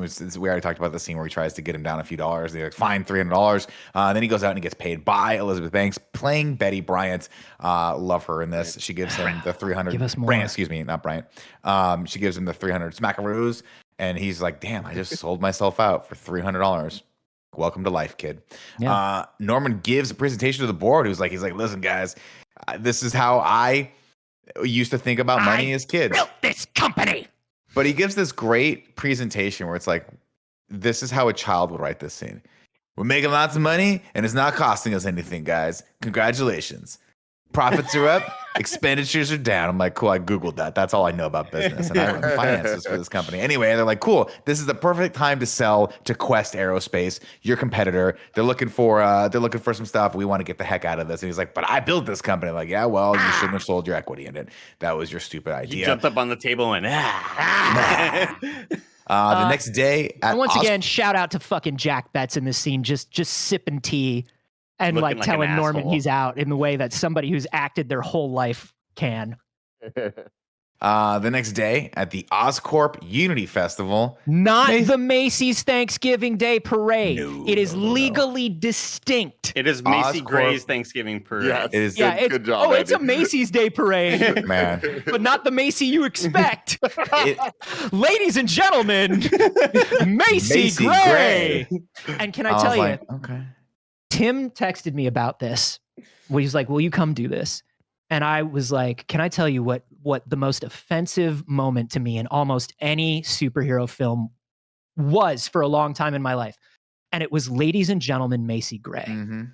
Just this fucking Sony corporate synergy ass thing where it's like, we can't pay to say that it's the Macy's Thanksgiving Day Parade, but we are going to give our recording artist 3 fucking shots in this movie and call her out by name. And I remember seeing this in the theater and going, oh, because it pulled me out of the reality of it. Oh, yeah. It just pulled me out. But I'll say that 20 years later, when fucking nobody knows who Macy Gray is and she's disappeared from the public eye, this scene doesn't bother me anymore. It's Who very knows much who Macy Gray is? She's just performing. well, it's the same. It's similar to like the references to Superman, or which is weird, obviously for obvious reasons, but also the reference they make to Julia Roberts. That was always the one I pointed as being like it's kind of a little bit world breaking because it draws you back into the real world, Right. and it does. I don't like that as much. I like to stay in the fantasy realm. You could have used like Felicia Hardy or something Yes, like that. you You know what I should mean? have Put used someone somebody that in world universe who's builds. rich and famous. Exactly. It's Macy Gray. We don't want to say official Macy's Thanksgiving Day Parade or whatever, but here's a lot of nondescript IPs of balloons floating. You don't know what cartoons they're from. Yeah. You don't know what shows these things are in, but these Mhm. exist in this world. You know, and I could see them not wanting to make it the Macy's parade because that automatically makes you think those balloons should be licensed too, Yeah. Yeah, where's Snoopy? right? Because if it's the Macy's Where's Day Woodstock? parade, it's like, yeah, where's Where's fucking Peanuts? Snoopy? Where the Yep. fuck Where's, is Snoopy? Bring yeah. me Snoopy. Peter takes pictures and spots Harry and MJ on the balcony high above them. Harry gives MJ shit for wearing the wrong dress, and she denies Yeah, him she a wore the kiss. culturally appropriative one instead of the black one. Yeah. I just want to say I want to apologize to anybody who's a youth or younger than we were, Y2K was a strange time, and there was a lot of what we used to call Orientalism going on, and we apologize for it. We apologize for everybody walking around in what we called kung fu shirts. Okay, Fair enough. we're sorry. We're sorry for this, and we're sorry for the dress that Kirsten Dunst is wearing. She is not Asian. We apologize for the kimono. She should have worn the black dress. This is the one time where Harry's right. Wow. We might not like his approach, but we do like where he landed. Yeah. Harry spots, let's see, sees them. But Harry spots Peter downstairs. He's like, oh no, but no time to worry about that because my spider sense is a tingling. Peter looks over in the sky. What do we see? Goblin flying in the distance. To stop singing as the glider flies overhead. And Goblin just goes right into it, starts throwing pumpkin bombs everywhere and takes the balcony down. Can I ask you, is the implication of this scene that Harry and MJ have never kissed? Because he goes to kiss her and she turns away, and it's I think she was just like, "Fuck you!" Like, what the fuck? Why fuck you in that moment? It was because like a black dress thing. Well, yeah, because he was like, "You should." I wanted you to wear the black dress because it's my dad's favorite color. Everything that Harry says to her. Do they never kiss? I don't know. I mean, it's weird to me. Yeah, I read it as she was like, "This guy's a piece of shit." Like, I'm not giving him a kiss for this. And also, annoying. Like, if you're Harry upstairs and you see Peter downstairs and Peter is downstairs and he sees Harry upstairs, like, not even a no, nothing like that.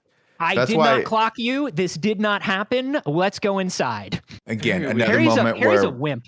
He's the worst friend to have. Like, he is. I couldn't imagine being friends with this man. That's why there's a moment where you think to yourself, if that happened to you, you would just mouth, "I'm gonna kill your dad." God, I can't wait for 3. I can't wait to talk about Harry in 3.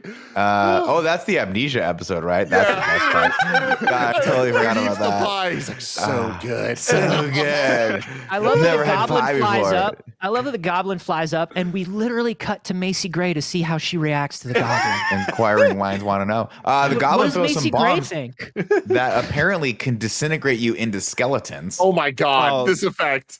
How do you go with Quest Diagnostics or whatever, the people that give you your flu shot or your blood tests? Right. Oh, all they've got is the pod from inner space.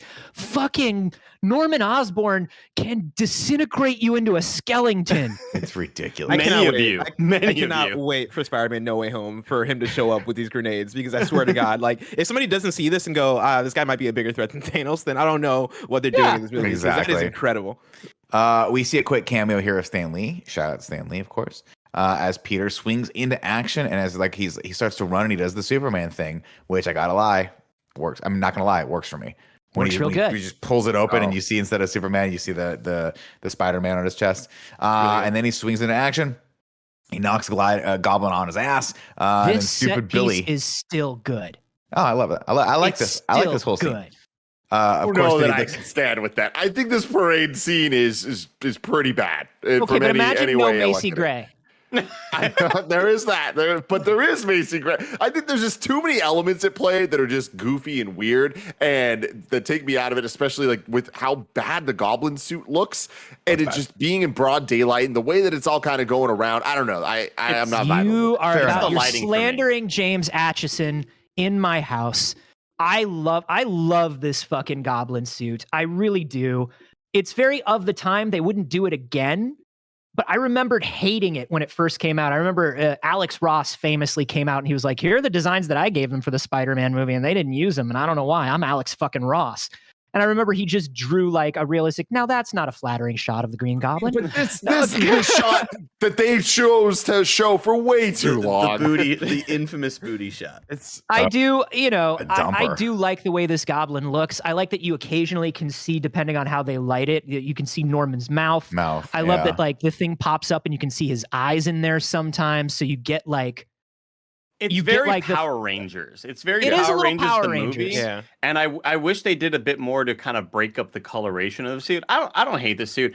The thing I don't love about the sequence is like I cannot get my mind off of knowing that a lot of these are just shot on a set and the lighting is fake, and it takes me out of it. Like you see the city shots, and yes, that's a city, that's an actual city street with a lot of people.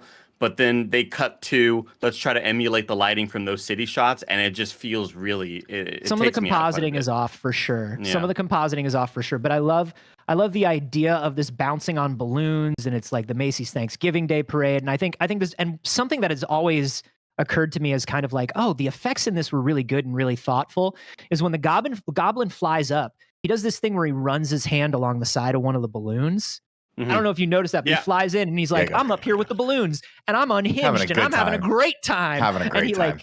He just fucking does this like contextual animation thing where it's like, here I am.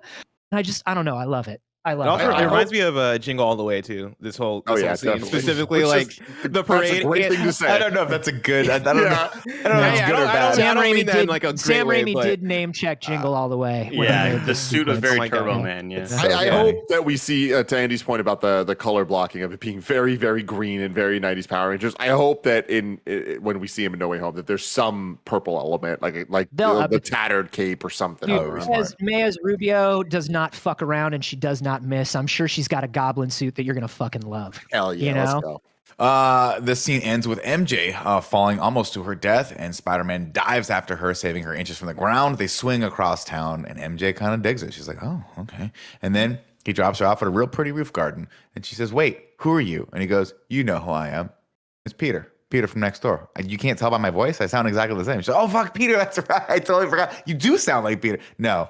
He says to her, "That's not what he says. You want to know who I am? You really want to know who I am?" If you don't, I understand. This roof. My story is not for the faint of heart. This roof is the same roof from John Wick 3, I think. Yep. This is a very famous roof garden. Yeah. It's a very famous roof garden in New York. It's very, very wealthy people. Very wealthy people live there.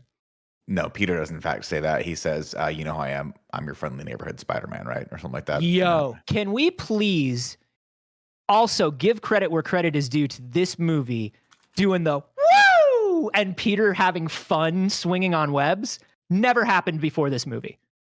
That was something they created for this film, and I think it was such a good choice to the point where everybody does it now. Like Tom Holland still does it.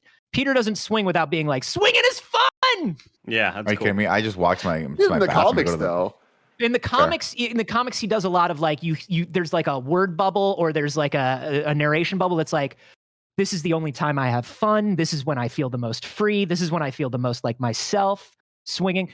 And in the movies, they distilled that down into "Yee fucking ha!" Yeah, and I love it. Let's see. MJ calls Harry and tells him all about her adventures with Spider-Man. She's like, he's pretty incredible, and Harry's a little insecure about it. And Peter's like, "Yeah, fuck you, dude. I'm gonna kill your dad a little bit." And then Harry finally comes clean to Peter, and he's like, "You know, man, you just never made a move." And Peter's like, "Dude."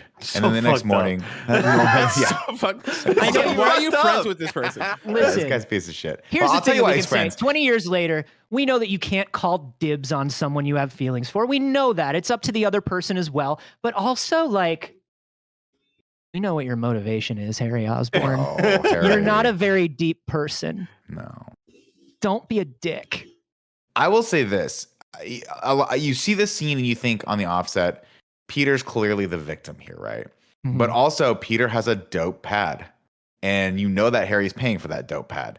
So it is sort of a quid pro quo, right? We get a spot where Harry's like, "I need you to help me out with my science homework." But and Peter's like, that's "Cool." what the Osborns do, right? Is they trap you in these gilded cages, right? Peter accepted. For a guy that's like, "I want to get everywhere on my own steam," this place is like $5,000 a month of rent. That is true. That is true. I won't clearly, and he has his own room. It's not like he's sharing a room. Rent. Yeah, dude, I'm kidding me. And apparently he's got a car too, because he took that $3,000 off that dude. He fucking straight murdered. I don't believe he did that, Nicholas. He killed him. He killed that man. That's the thing that haunts him. That and the Peter. That's the two things he's gonna. Okay. Remember when he goes to bed. That's not what happened, and I believe it. We are at the scene where like. I believe in this scene. Where are we at? Okay, so he's like, "You never made I believe in Willem Dafoe, and I believe that it was brave. Oh, here we are. It was brave of Sam Raimi not to cut away. Of course, that was a directorial choice, and that was a Willem Dafoe choice because they do cut back and forth between the Goblin and Norman later on in this very scene. Yeah. But when they're establishing it, holy shit, the physicality work that Willem Dafoe is doing, where he does like the Goblin walks one way and Norman walks the other way, and the fucking handoff of the newspaper between Norman and the Goblin, and like, dude, I don't care if maybe it's a little heightened even compared to the rest of this movie, but fuck, it's so good.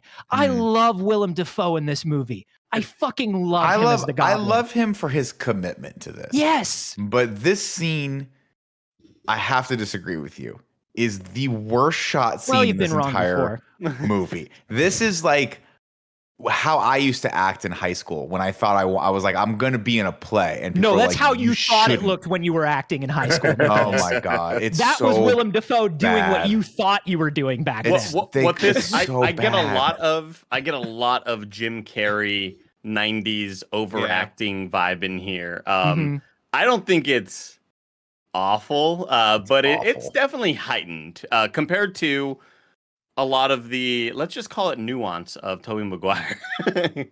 You mean boredom of Tobey Maguire?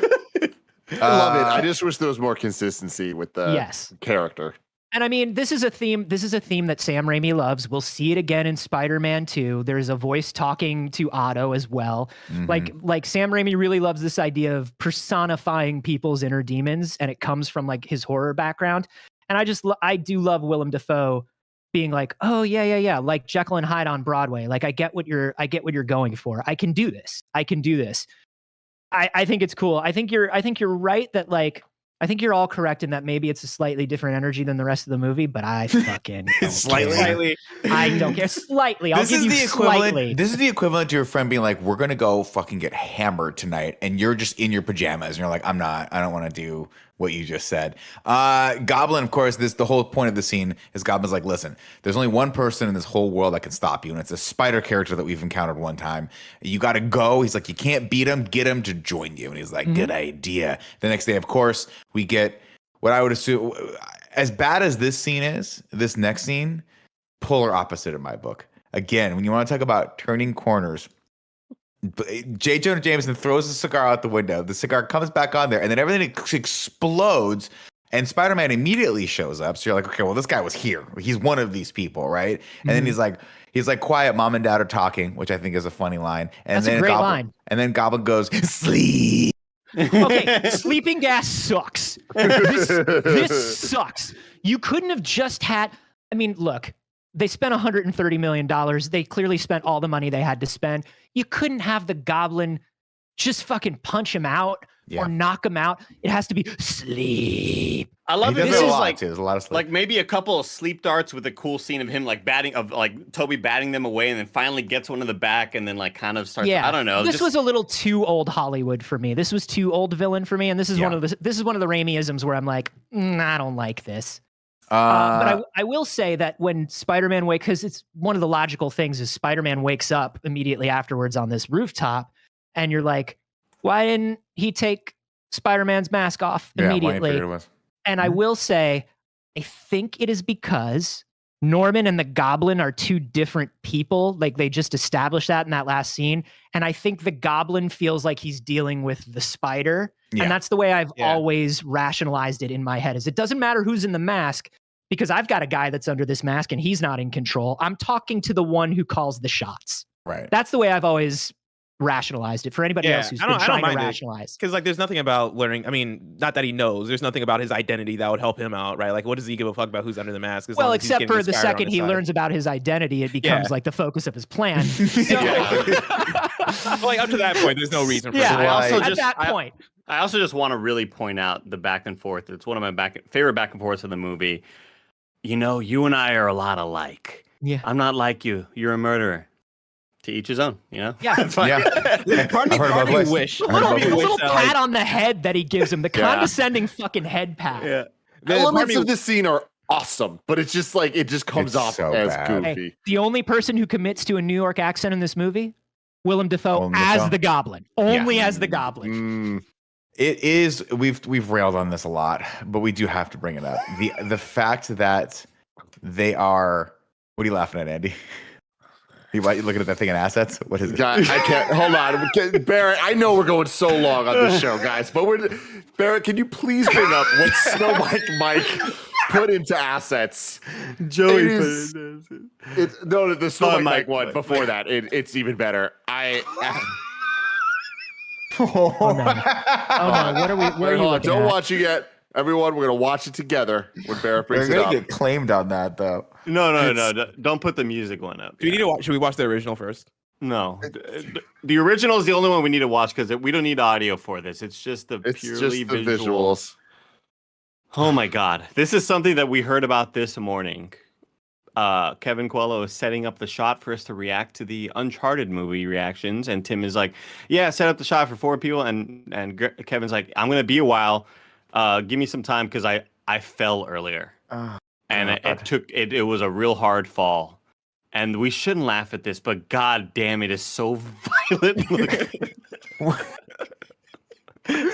So Kevin posted this, and obviously we can watch. Oh! Woof! Oh no! Poor guy. It is so bad. That is such an audio. Is it listener. possible to watch it with This is- sound? Because like the That's a sound tough makes one. it for me. It's such a violent fall. Like, He hit his shoulder real hard on that side. Yeah. Dude, that railing. his hip is gonna hurt for weeks. he sounded very disoriented on the call, just being like, "I'm out of it, dude." Like, it was a hard fall. Oh, fuck, dude. That's one of those ones fuck. like you can see if you go frame by frame enhanced, you can see that's one of those falls where the foot slips first, and so Yeah. it pulls your calf, and then you can feel it in your thigh, and you feel it all the way up your side. That's gonna last yeah. for at least 3 weeks. Admittedly, like watching this, it's a lot less funny than watching the versions that people are editing on Twitter Yes. with Oh, like yeah. freaking Gwen Stefani With music Gwen playing. Stefani's "That's My Shit." Yeah, that was. What's funny is I saw it at first. I didn't realize it was Kevin, so I was like, "Oh," I was laughing at it. Now I'm like, "Oh God, Kevin's gonna." Fucking He might have yike. some internal bleeding on that one. Yeah. Anyway, He's okay. He's okay. He walked it off. He's a champ. He fine. posted a Maybe- video. maybe now Kevin won't run all the time everywhere. Back to Spider-Man. We'll see. Let's see. Goblin talks to Spider on the roof. They're kind of palling around. It's a very strange scene because you can't see their mouths moving, and it feels like Mighty Morphin Power Rangers here to me. It was, but once again I respect Willem Dafoe's body language acting in this scene. I do respect it. It's heightened. Like once again, it's exaggerated, but he's doing a lot where he's like leaning and he's I don't know. He's got a pretty good handle on it, I think. Goblin leaves Peter to ponder his words. He's like, in spite of everything you've done for them, eventually they'll hate you. And Peter's like, oh, okay. They actually kind of hate me now. Peter stops by MJ's place to find out how her audition went. And he offers to buy her a cheeseburger. But she's like, I actually have a date with my boyfriend later. And it's weird that you just took 2 buses So and a train to fucking get into weird, my town. dude. But she also kind of goes like, "Are you interested?" Yes, it's What weird. do you This want? whole scene is poorly written because Bad there's writing for MJ. at Bad this writing for point, MJ. There's just zero indication that MJ is into Peter at all, other than friends. And at this point, they're like, we have to figure out a way for her to be into him because that's the whole point of this. And What it about just in the doesn't work. worst way possible? Yeah, it's pretty. Where bad. she's talking about her boyfriend but also winking. right. Like this was not a cool Yeah. treatment of MJ at all. Then she says, I better run, Tiger. And I like that they kept with the tiger. It starts to rain, and Peter spots some sketchy looking people walking after MJ. He's like, I better go save her. They chase her down into an alleyway. But thankfully, Spider-Man drops in without his mask, I might add, because he didn't have time to put it on. So he beats. He didn't the have crap time out to of look those us guys. directly in the eye. Right.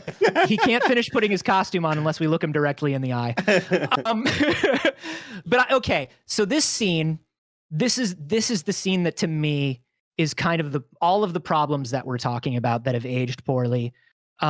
Even though this is a very iconic scene and there are bits about it that I love, this is the nerd, I'm going to save her power fantasy Yes. aspect of it. She's never noticed me and I'm a nerd, but I've always been there for her and I'm going to save her life and she's Mhm. going to And notice she's me. finally going to love me. Yeah. And it particularly comes off weird where it's all of a sudden starts raining and she has to be in a wet t-shirt. Like the weird nerd power fantasy male gaziness of this scene over the last 20 years has not aged well at all. Kiss is still dope though. The kiss is still one of the so dopest dope, things that's dude. ever It happened. deserved that win. The MTV Movie Awards for Best Kiss. I'm telling you what.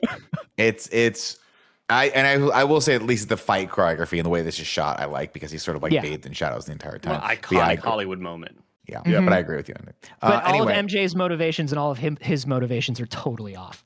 yeah, they're very Oh, yeah. outdated. Spidey swings down. Then we get MJ takes.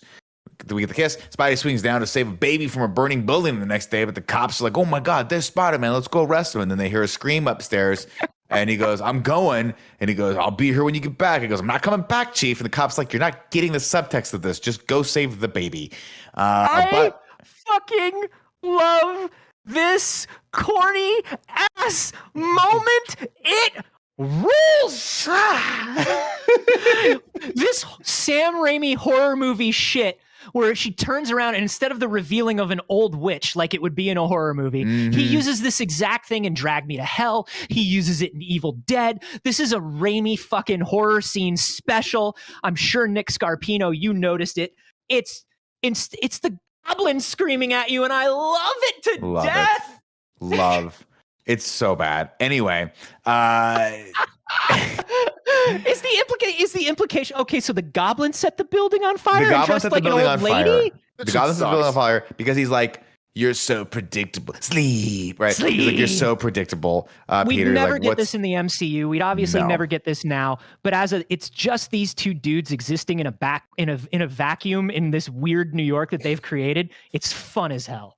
Peter, of course, they get. He's like, "What about my offer?" He's like, "No, thank you, Goblin." And Goblin throws some knife bombs at him, one of which cuts his arm. And Peter uses the chaos to escape. Later, Norman. They don't really comes- focus on the cut on the arm though, because I don't think it's going to be important later. Yeah, so they don't don't worry really about they it. don't really show you No, much. no, of the it's cut on the very, arm. very. You blink, you miss it, right? You Yeah. blink, you miss it on this one, Yeah. of course. Then we cut right back over to not Peter, but Norman as he's coming out of his trance, doing the eyeball thing. Where have I been the entire time? As he's Fugue going to state. Thanksgiving dinner at Harry's house that Aunt May has prepared for all of them. Peter comes home and hides on the ceiling upstairs, like the scene where like, is Peter there? And everyone gets like, they go rush out to see what's going on upstairs. And it's like, dude, maybe he's in his fucking room. Like, give him a little bit of privacy. But then, of course, Peter leaks ketchup all over the ground, and It really was ketchup. Norman's like, I know what's that. Something's up Yeah, here. that was not blood. That was not blood No. whatsoever. Not in any world was that blood. I want to say Norman just sexually snarling at MJ all Yeah. throughout this whole thing is weird and very good weird. because that's Norman. And But the also, fact- what way about the he's- goblin powers lets you hear a single droplet of liquid fall to the ground? it's not only this the look at an MJ. It's also just the way he leers at Aunt May, and like He just hates like, Aunt May. And does anybody like this man is acting weird, man? when you, Yeah, like him fact that, putting his like- hand in the food and Aunt May being like, yeah, and then he like That's looks such like a Slapping it good away. fucking moment where you're just like he goes to stick his finger in the food and she does that little like tap like he's a The tap. child and he looks at her and I'm Nick gonna pull out your insides. yeah Nick understands. This is what Nick thinks every character's subtext is at all times. I will kill you. I'll kill you. I'll kill your dad. I will kill your father. Then, of course, Peter's arm starts bleeding, and Ant's like, "Oh, what happened?" He was like, "I got hit by a bike messenger." But Norman's like, "Fuck that."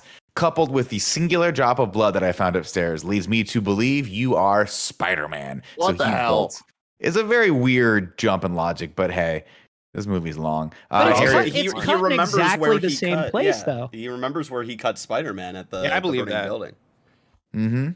The single It's still droplet is very weird. convenient, but you know. the single drop of blood, I think is, it's a bit much. But I think the cut being like, oh yeah, didn't I just give a guy that cut 5 minutes ago? I can see it. But yeah, fair enough. Harry rushes after his dad. He's like, "Listen, I put this whole thing together so you could meet MJ." And his dad's like, "Do what you got to do. They're all the same. She's just out for your money. Do what you got to do, and then and cast her aside." But he says it in a really creepy manner that I didn't write down here. Like, just finish sowing your wild oats or whatever. But Harry's like, "Hey, that's my girlfriend you're talking about. Like, don't talk about her like that." And then he's like, just get rid of her, man. And then goes down the elevator. Then when he comes back in, MJ's like, "Thanks for sticking up for me." And Harry's like, "What?" Like, I did. I said it to my dad. Then she's like, "Your dad's a creep." He's like, "Don't talk about my dad that way." And I'm like, all right, Harry's very conflicted here in this scene and not really getting his thought across. And then Norman gets on his hands and knees to crawl after the goblin who tells him to attack Peter. He's like, "You got to attack Peter where it counts." And Peter's like, "Oh," he's like, "Where's that?" He goes, "In the heart. You got to attack his heart first and foremost." So we cut over to Aunt May. So who's he like, stabs Spider-Man in the heart. he could have just killed Spider-Man. It's very weird. But of course, he's like, who does Peter Parker love most? Aunt May. And she's like, Hail Mary, full of grace, Lord is with thee. Yada, yada. This And then owns. How does this not own? whole Goblin world- flying in and going, finish it. Finish the Lord's Prayer. Finish the Lord's Prayer. Blah. I fucking love it, dude. Do you So all not love much. this scene? No, look, here's the thing. I would love the scene if there was a lot more buildup and if this was maybe in the third movie where we understand the Goblin more and we're more acquainted with Aunt May and stuff. This just seems so drastic of a leap to go from the Goblin that scenes ago we saw go, "Rah!" Like, it's just so fucking crazy to me. How is this a jump? He vaporized people into skeletons. He's a That was 3 dude. scenes ago. I really just wanted more consistency with Goblin, man. 2 scenes ago, he pretended to be an old witch. And then a Exactly. scene ago, good. he nearly murdered an old woman at Thanksgiving dinner. This is a bad dude who's losing it. I believe the fucking ramp up of this. Peter rushes. Also, I love Sam Raimi and I love horror tropes. And this would finish it. Peter rushes to the hospital, but all Aunt May can talk about is those horrible yellow eyes. And Peter figures out, oh no, Goblin must know who I am. Because that makes sense. So he rushes out to warn Harry and MJ. Oh, no, wait, he doesn't. He just kind of sits next to Aunt May all night. And then MJ heads over the next morning. And she tells Peter that she has a crush on Spider-Man. He goes, oh, that guy. And Peter takes this opportunity to tell MJ. And she's like, well, he's like, I kind of know that guy a little bit. She's like, oh, really? Has he ever brought me up? And Peter goes, yeah. Actually, we talked about you one time. She said, what'd you say? He goes, well, I said that when you look into MJ's eyes, she's looking back into yours. Everything feels not quite normal, but you feel stronger and weaker at the same time. You feel excited at the same time and terrified. You feel warm and cold. You feel kind of like you're hungry, but you don't want to eat anymore. You feel kind of like that part where you borrow Andy's popcorn in the movie theater. You're like, I don't even want this popcorn. So you just throw most of it on the ground. The truth is, you don't know what you feel, except you know what kind of man you want to be. It's as if you've reached the unreachable and you weren't ready for it. Hey, Peter, that's a little intense. That's weird. You gotta back that up. Peter, I'm gonna say read the room here, bud. And this is a little intense. Peter, you're also crying. Yeah, it's so weird. Peter, it's so extra. It's weird. This scene does give us one of the things that I really like that is a Spider-Man trope, and this is the first time we see it, which is Aunt May knows all. Aunt May knows everything about Peter. Aunt May knows that Peter is Spider-Man from the moment he's Spider-Man, right? Like that's something that's always been implied in the comics. And so the fact that we get this Aunt May who's like, oh, I'm out of my coma. Well, it's not really about me right now. Like, that's so Aunt May. I love it. That's so Aunt May. I'm not going to come out of my coma and ruin Peter's day. But then we get another fun scene here where, listen, if I walked in and I saw my girlfriend or the woman that I was dating, right, sitting across from probably like one of her childhood friends, holding his hand because the only mother figure he has in his life just almost got exploded, I would think, oh, this woman I'm dating is just comforting my friend. But Harry immediately goes, empathy. Yeah, exactly. But Harry immediately goes, she likes Peter now. Yeah. It's so fucking weird. So he goes home and says, Dad, you were right. Hey, Dad, you were right. Mr. Miyagi. She's super into Peter now. I'll be you forever. And he's like, son, I'm sorry I haven't always been there for you. Let's go kill him together. Don't worry, son. I'll get that little fucker for you. Now, and then, I will say, Franco in this scene is pretty good because he gets that validation that he always wanted from his dad, and he doesn't know where the validation is coming from. Right. And so you do get that thing where they hug and he's like crying, and I'm just like, I feel for like Harry's the shittiest dude. Well, he's actually the second shittiest dude. Right. He's hugging the shittiest dude, and so I feel sorry for Harry in this moment. And this movie does do a good job of letting you know everybody's motivations throughout the whole thing. I also like that Norman is like so disheveled at this point. Like his one sleeve isn't even rolled up. It's just kind of tucked up. Mhm. Like, did y'all notice that? It's like Yeah. really strangely like tucked up into himself. He's coming And- apart at the seams for sure. Yeah, and Harry's not like, Dad, are you cool? I keep finding you on the floor, like in various states Like, of you good, bro? undress. You're always sweaty. Like, is that okay? What's this Green Goblin suit you have? Aunt May tells Peter to go home and rest. She says, "quote You're not Superman, you know." And he's like, "Oh, I know, because he doesn't exist in this universe, Aunt May." But his nervous laughter to that line, though, is maybe one of the most natural reactions Tobey has in this whole movie, where she goes, "You're not Superman," and he does that laugh of like, like, "Oh, you don't fucking know." Right. Yeah. Right. That's actually a very real moment, and I was like, "Damn, Tobey Maguire pulling that joke out of the dumpster." So he calls MJ and he's like, he gets her answering machine. He's like, "Oh man, remember answering machines? Those were so fun, right? You could leave super long messages and it'd be hilarious." Like, well, I don't know who's going to hear this, Tim. But Goblin answers and laughs. He says, "Can Now that's not Spider-Man how come out to voicemail play?" works. The voice mess? No, it was a voice machine. Oh, she was using a tiny tape. She had a tiny She tape and didn't an have. answering They machine. didn't have. No one had cell phones here. They didn't have like this. Wasn't an outgoing. I imagine this was her home voice machine or wherever she was in her apartment. It was like, You know "Boop," what? Wait for the beep. That's so true. I like even Norman and Harry don't have cell phones. No one has cell I didn't phones. even think about That's why that. he was able to pick up the phone and be like, "Can Spider-Man come out and play?" Because They only- he interrupts the voicemail. Yeah. the Yeah, voice they only message, rather. speak through messages written in newspapers. Exactly. Carboni, Like any good movie. Carboni, you mentioned this is Raimi's sort of timeless New York, and Yeah. I like the technology. Like, where's his digital camera? Well, those don't exist. But Macy Right. Gray's here. Keep that in mind. Macy Gray, Macy Gray is there in 2001. timeless. Macy Gray is Timeless. timeless. Timeless. Sure is. She sure The is. timeless hits of Macy Gray. I do want to call out during this scene, there's that thing where like Aunt May is talking about MJ to Peter and is like, "Do you remember you said, Aunt May, are you an angel?" And I was like, no. Anakin Skywalker tried this and it Yeah. didn't play then. It does not play now. Nope. No 6-year-old says that. That's weird. An angel? That's, Oh, you bro, this know, kid's gonna kill squirrels. yeah. It's a little heightened Sam Raimi, but I still love it.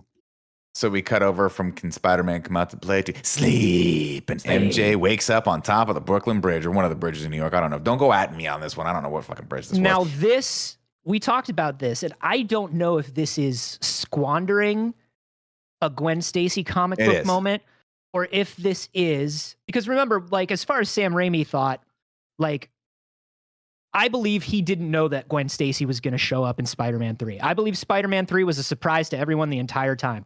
I wouldn't be shocked if it was totally improv on the spot. The whole What I movie? will say is, it seems like Sam Raimi chose MJ for a reason. We are in a post Gwen Stacy era, and so I don't know if he thought of this as squandering a Gwen Stacy moment, or if he thought of it as comic book fans are going to see this and they think they know what's going to happen, and I'm going to play on that. So the scene has more suspense for those people, right? Because I if think you're a that's comic, exactly what happened. I just don't think it was good. It's like, Yeah. it doesn't need to be Gwen that's in the situation. I just think that, like, to Nick's point in the last review, it's just like there needs to be the stakes of it, or else it's not really making a decision. He's not really being a hero. It's kind of just like, but it's OP. I disagree with the either or dichotomy here. Like he has to choose one, and that's what makes him a hero. Like, because we see it. I mean, we see it in every Spider-Man movie since, and we see it in a lot of Spider-Man stories. It's like Spider-Man, you both of these people are going to die, and he goes, and Peter Parker says, "No, I can't let that happen. Nobody dies on my watch. I'm Peter Parker. Like, I'm going to figure this out." There are so many Spider-Man moments where he saves both. And just because in the comic, in this moment, that doesn't happen, I don't think that makes this a bad moment. I think the fact that he saves both, this is the scene where we're supposed to go, now he's Spider-Man. Now he's Yeah. Spider-Man, because he's not limited in that way. I also don't know if we need kind of that big moment of grief this early. We don't. We absolutely don't. Yeah. Like, this I shouldn't just- have been in I this think movie, is my thought. Spider-Man walked so the Dark Knight could run in this scene. That's Yes. all Fair I'm enough. saying. That's all I'm saying. And I do love the shot that we get where eye lens shows a different consequence. It's such a Raimi shot. Like it's impossible. The two different You can't things. be looking forward and looking at the boat and looking at her falling underneath you. Great, but though. it works because it's so dramatic and comic booky, and I fucking love it. Do you like that we see Goblin kind of setting up the trap too of like the different things to hang? It's like that's a fun little. Everything's hanging from something. The Goblin has a lot of just stuff hanging about. You messed with one of us. You messed with all of us. Thank you, Andy. Thank you, because a lot of people, you guys are talking about the scene like it's important, and you're missing the point of this scene. It has nothing to do with the duality of Spider-Man. It has nothing to do with whether or not can he be Peter Parker and Spider-Man? Can they both exist at the same time, or does he have to choose between them? This scene, all this whole movie, in my opinion, is just a build-up to this one part where New Yorkers all come out with their lead pipes and start throwing them at Goblin.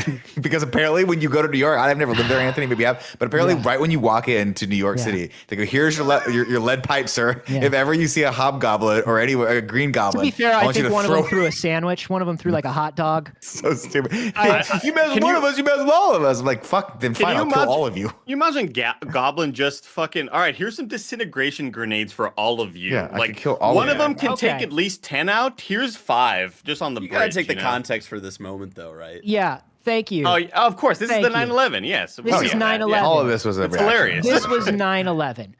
The thing that's problematic about this scene, I don't think, is this scene itself. It is a time capsule, the way Macy Gray is a time capsule. Plays weirdly to us now because it's not literally 8 months after 9/11. Right. You know, which when they had to take out the sequence with the Twin Towers. Yeah, which destroyed everybody who lived in New York at the time. Like people had PTSD still to this very day. So this whole thing of and it is a comic book thing of like, hey, Spider-Man is New York's hero, and even though the press is against him and the cops are against him, people know that Spider-Man is good and people will help. There's also a Spider-Man theme of like, if everybody sees one person doing good, that's the permission they need to do good in their lives. So that's a Spider-Man thing.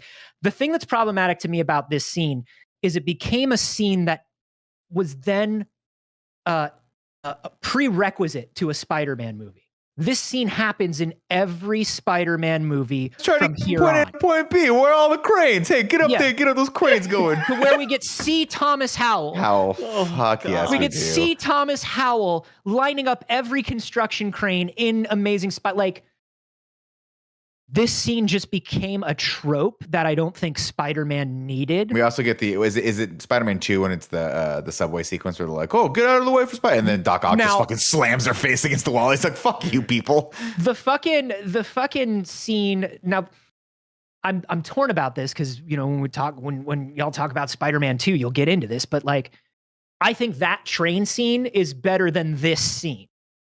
And I think 100%. Because you get all this weird savior imagery of Spider-Man that I think they were afraid to do in the first movie. He's literally crucifying himself on the R line. Yeah. Right? Yeah. And then everybody carries like him and carefully puts his mask back on him.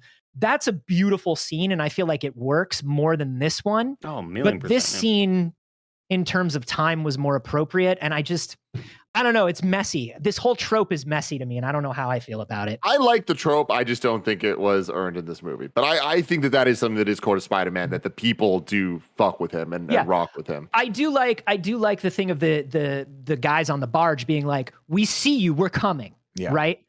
Like, that's cool. And that's then they ballsy, just by the way. kept hitting it. Yeah, because you don't know what's going to happen to that fucking barge. Like, that's dude, a fucking Roosevelt Island tram. Yeah. That's fucking wild. That's fun scene anyway. So Goblin grabs Spider-Man, throws him through a brick wall. We go over to this abandoned warehouse where he explodes him with some bombs, just takes off half of his mask in the process. And Tobey Maguire's like, I do want to say that the mask is torn in a Todd McFarlane way.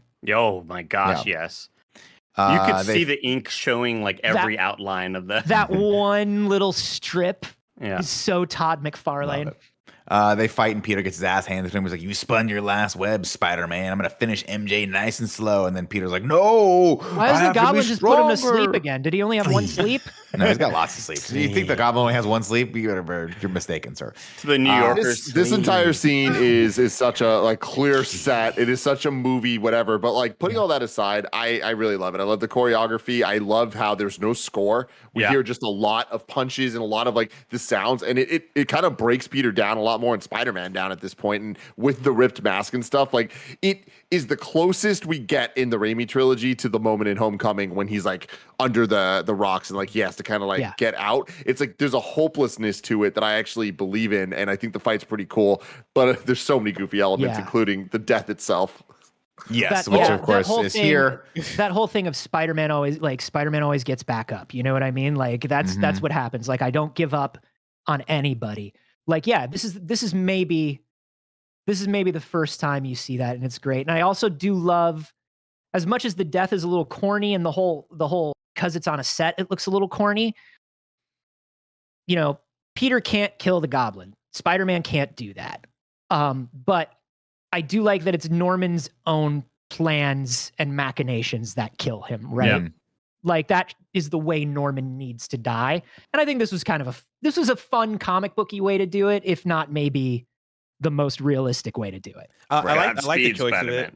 I think Norman being the one to do it is a good choice, but I still think the over the topness of Green Goblin makes it less dramatic when it is this, oh shit, like Spider-Man is indirectly killing Harry's dad, right? Right. It being Green Goblin and him being that version of Willem Dafoe, and so like so big and so hard to take seriously, I think takes a little bit away from the drama of it. But I like the scene regardless. I don't think there's too much wrong with it.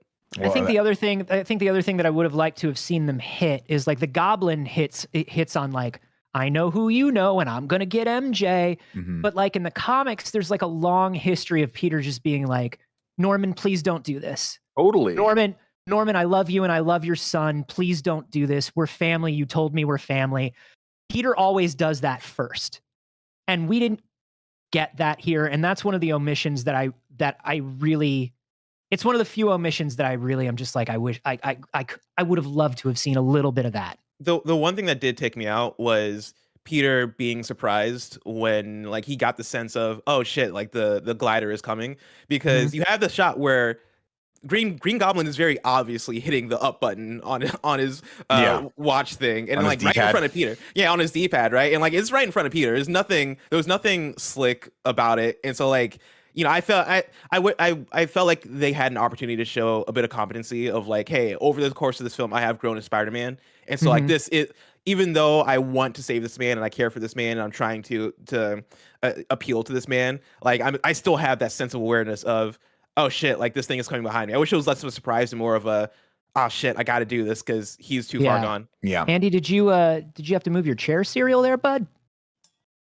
Yeah, I had some of my posture I put on my chair. I had to move the standing desk to a sitting desk because my legs are tired, man. Andy figured out that the perfect booster chair for us at 5'8" is a Kashi Goleen box. You just put it underneath your butt. I was just eating a different flavor of the same one. I've got the fruit filled Cinnamon Harvest is fantastic. Yeah, great cereal. Important note here as we continue with the plot: Peter dodges the glider and sends it right in Norman's gut. With his dying breath, Norman says, Peter, don't tell Harry.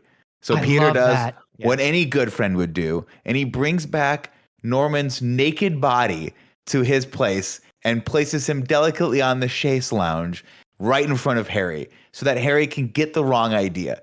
He does nothing to be like, hey man, your dad is the Green Goblin. No. He tried to kill me. No. What did you think he was going to think? When you brought back his dead father, that's weird. Why just leave him there? But that doesn't matter. That doesn't matter to Peter. Like to Peter, it's like, hey, don't tell Harry. He's like, great, I promise. And I think as much as they showed that like the Goblin and Norman are two different people, I think we are, you know, even though they don't hit on it for Peter, there is a theme where like Peter and Spider-Man can't be the same. You know, not in like a Batman way, but in a like, hey, business is business and my personal life is my personal life. And I've got to honor and if people hate Spider-Man, that's okay. Spider-Man's there to be hated. Peter is not. So I can't tell Harry what happened. Yeah. Yeah. I don't know. I just don't think it works, right? I think that, you know, you have two movies to build that up for The Dark Knight, where we have that wonderful ending of The Dark Knight where he's like, why is he running, Daddy? Because he has to, right? Because this is what Batman has to be right now. But the idea in this movie that Peter has to keep his Spider-Man life and his, like, we've already seen him make that choice and save both. So the theme is at odds with itself. This is more like for the sake of Harry, who he still, despite everything, thinks of as his only friend. Right. And he doesn't want to ruin and he doesn't want to ruin Harry's idea of his father because that's like all Harry has. But it's one of those things where like, hey guys, I was gonna say, put your identity out there. I'm Peter Parker. I'm Spider-Man.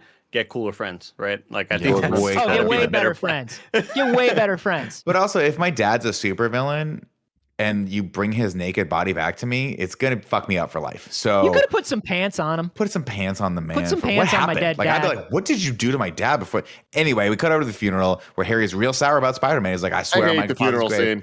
My Spider-Man will pay. Thank God for you, Peter. You're the only family I have. And he's like, oh, that hurts. And then Peter goes, no matter how hard I try, the ones I love will always be the ones who pay. And it's like, not really. This is one time. Comes out of nowhere, man. Yeah, it's like this whole thing. It's like it thinks that the movie built to this, and like I guess logically it kind of does. It just isn't good. It doesn't. It's not earned at all. And him walking away from MJ after kissing her, it's just so dramatic. And it's like, cool. I guess you had to end the movie that way. I get it, but like, it's not good, and it's not Spider-Man. Peter's not Peter. Yeah, the whole Peter MJ thing. They're just not. They're not making good choices.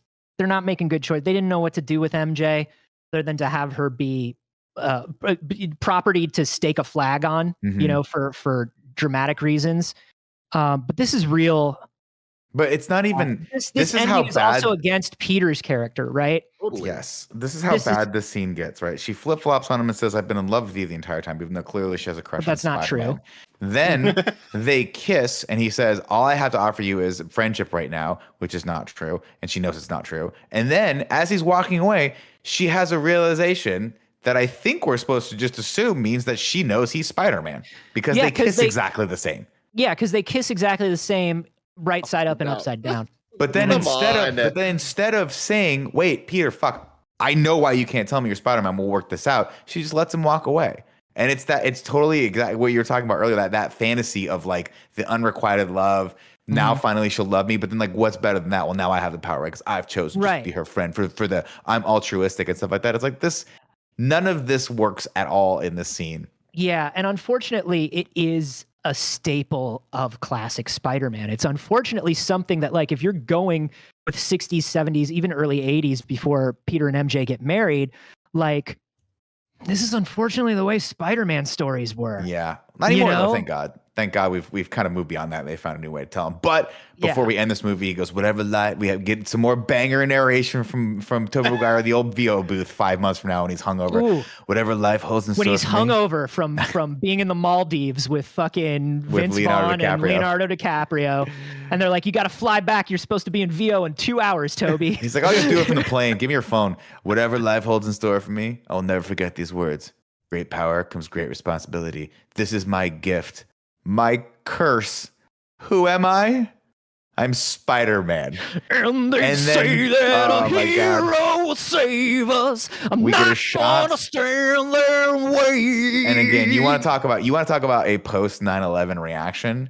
Somebody was like this.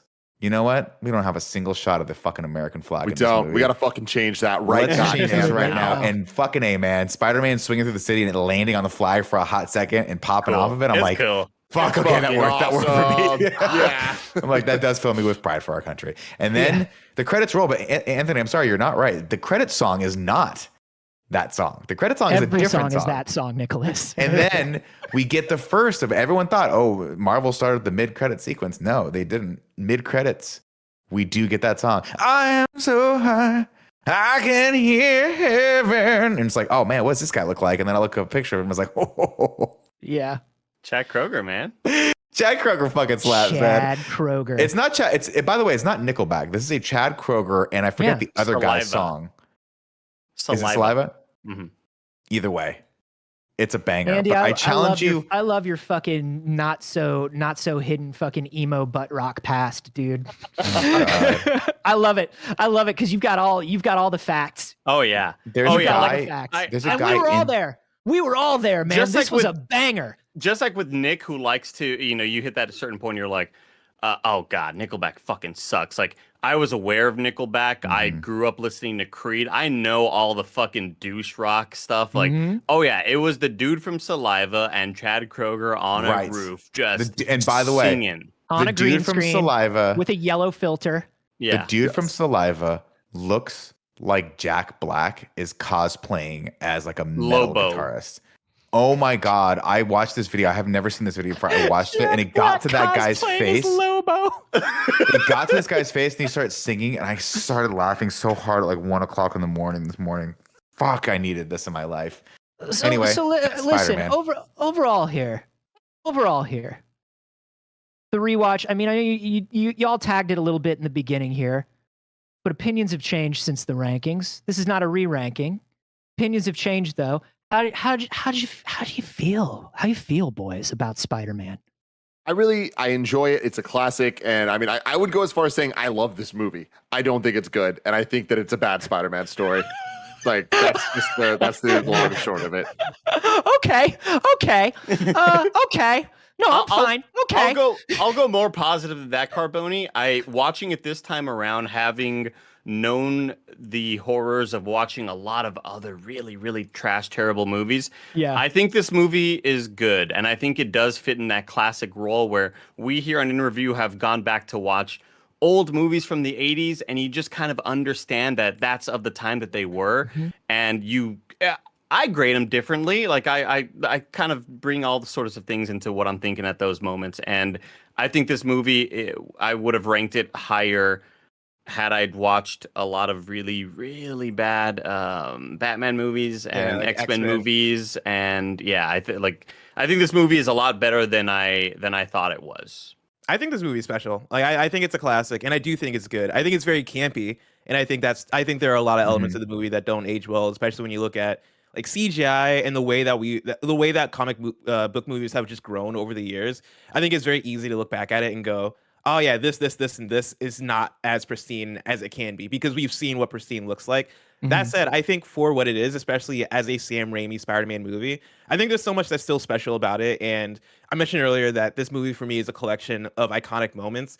And I think there's a reason why that still stands out and why that still works, right? I think there's a reason why we look at that kiss where he's upside down and he's kissing MJ as like oh wow, that is a memorable thing, right? Same with his fight with Flash Thompson. Same with even the parade scene that, we rag on it, but we don't. Not all of us. There's a reason.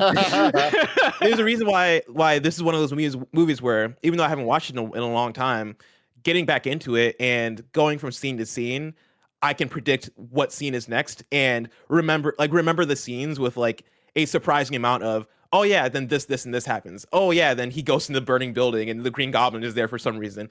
That stuff sticks out so well, and I do think that is because for the way this movie was constructed, it was constructed to be memorable. It was constructed to be this is quintessential Spider-Man. We are. It feels like Sam Raimi was creating memories more than creating a polished, good or like amazing film. And with that, I do think that makes this something that is like worthy of being called good, because I think it did succeed at that. Yeah, you're right. It's sort of like this this archetypal Spider-Man story, right? Like all of the elements are always going to be there. And you told them the way they are. Like I don't think there's a more iconic Spider-Man movie than this, and that's kind of cheating because this is the first one. There definitely is. Right. 2 is more iconic than this. Yeah, but I would say that the scenes I love them all in together though. Like I would say 2 is better than this, but I guess you and to some extent you lump them all together. But I don't know. I think there's something about this one that is I guess the most classic. At least I to me. remember all the catchphrases more from this than I do from 2. Like Yeah, I do think 2 is a all better those movie, but we ranked it that way. But I do think that this one has all the Macho Man moments. This has all the Spider-Man. This has all those like quotable kind of things that my memory just latches onto for whatever reason. I could before watching this movie, I could probably recap a good portion of this movie and hit the nail on the head. I couldn't recap right now for you Spider-Man 2. All I know is that Spider-Man 2 is a better movie and that Doc Ock is better and that like the train scene is incredible. Well, guess what, everyone? You don't need to recap it because Nick's going to recap it next week. Very exciting stuff. Spider-Man 2, Sam Raimi, Spider-Man 2. It's going to be a great time. Anthony, thank you so much for hanging out with us for way, way longer than I asked you to hang out with us. Thank you for indulging me for way, way long. I feel like I'm 90% of the reason this was way, way long. I love Spider-Man. I know. Thank you you do. for having me here. Where can people find you? You can find me everywhere on the internet at A Carboni, except for Twitch, where I am at Anthony Carboni. Twitch, you cowards, it's mine. Give it back to me. Monday, Wednesday, and Friday at 8 a.m. You can catch me and Sage Ryan on the Pixel Circus channel on Twitch, twitch.tv/Pixel Circus, where we do It's Too Early, our morning news show that is before all of the other morning news shows. So suck it, kind of funny. We get up earlier than you do. And there's no news yet, and it hurts our show. And then, of course, my science comedy podcast with Jeff Kanata, which is We Have Concerns. You can catch that at wehaveconcerns.com. New episodes every Friday. Hell yes. And until next time. Thanks for swinging Thanks by. for swinging by. God, Yeah. keep on swinging. Hey!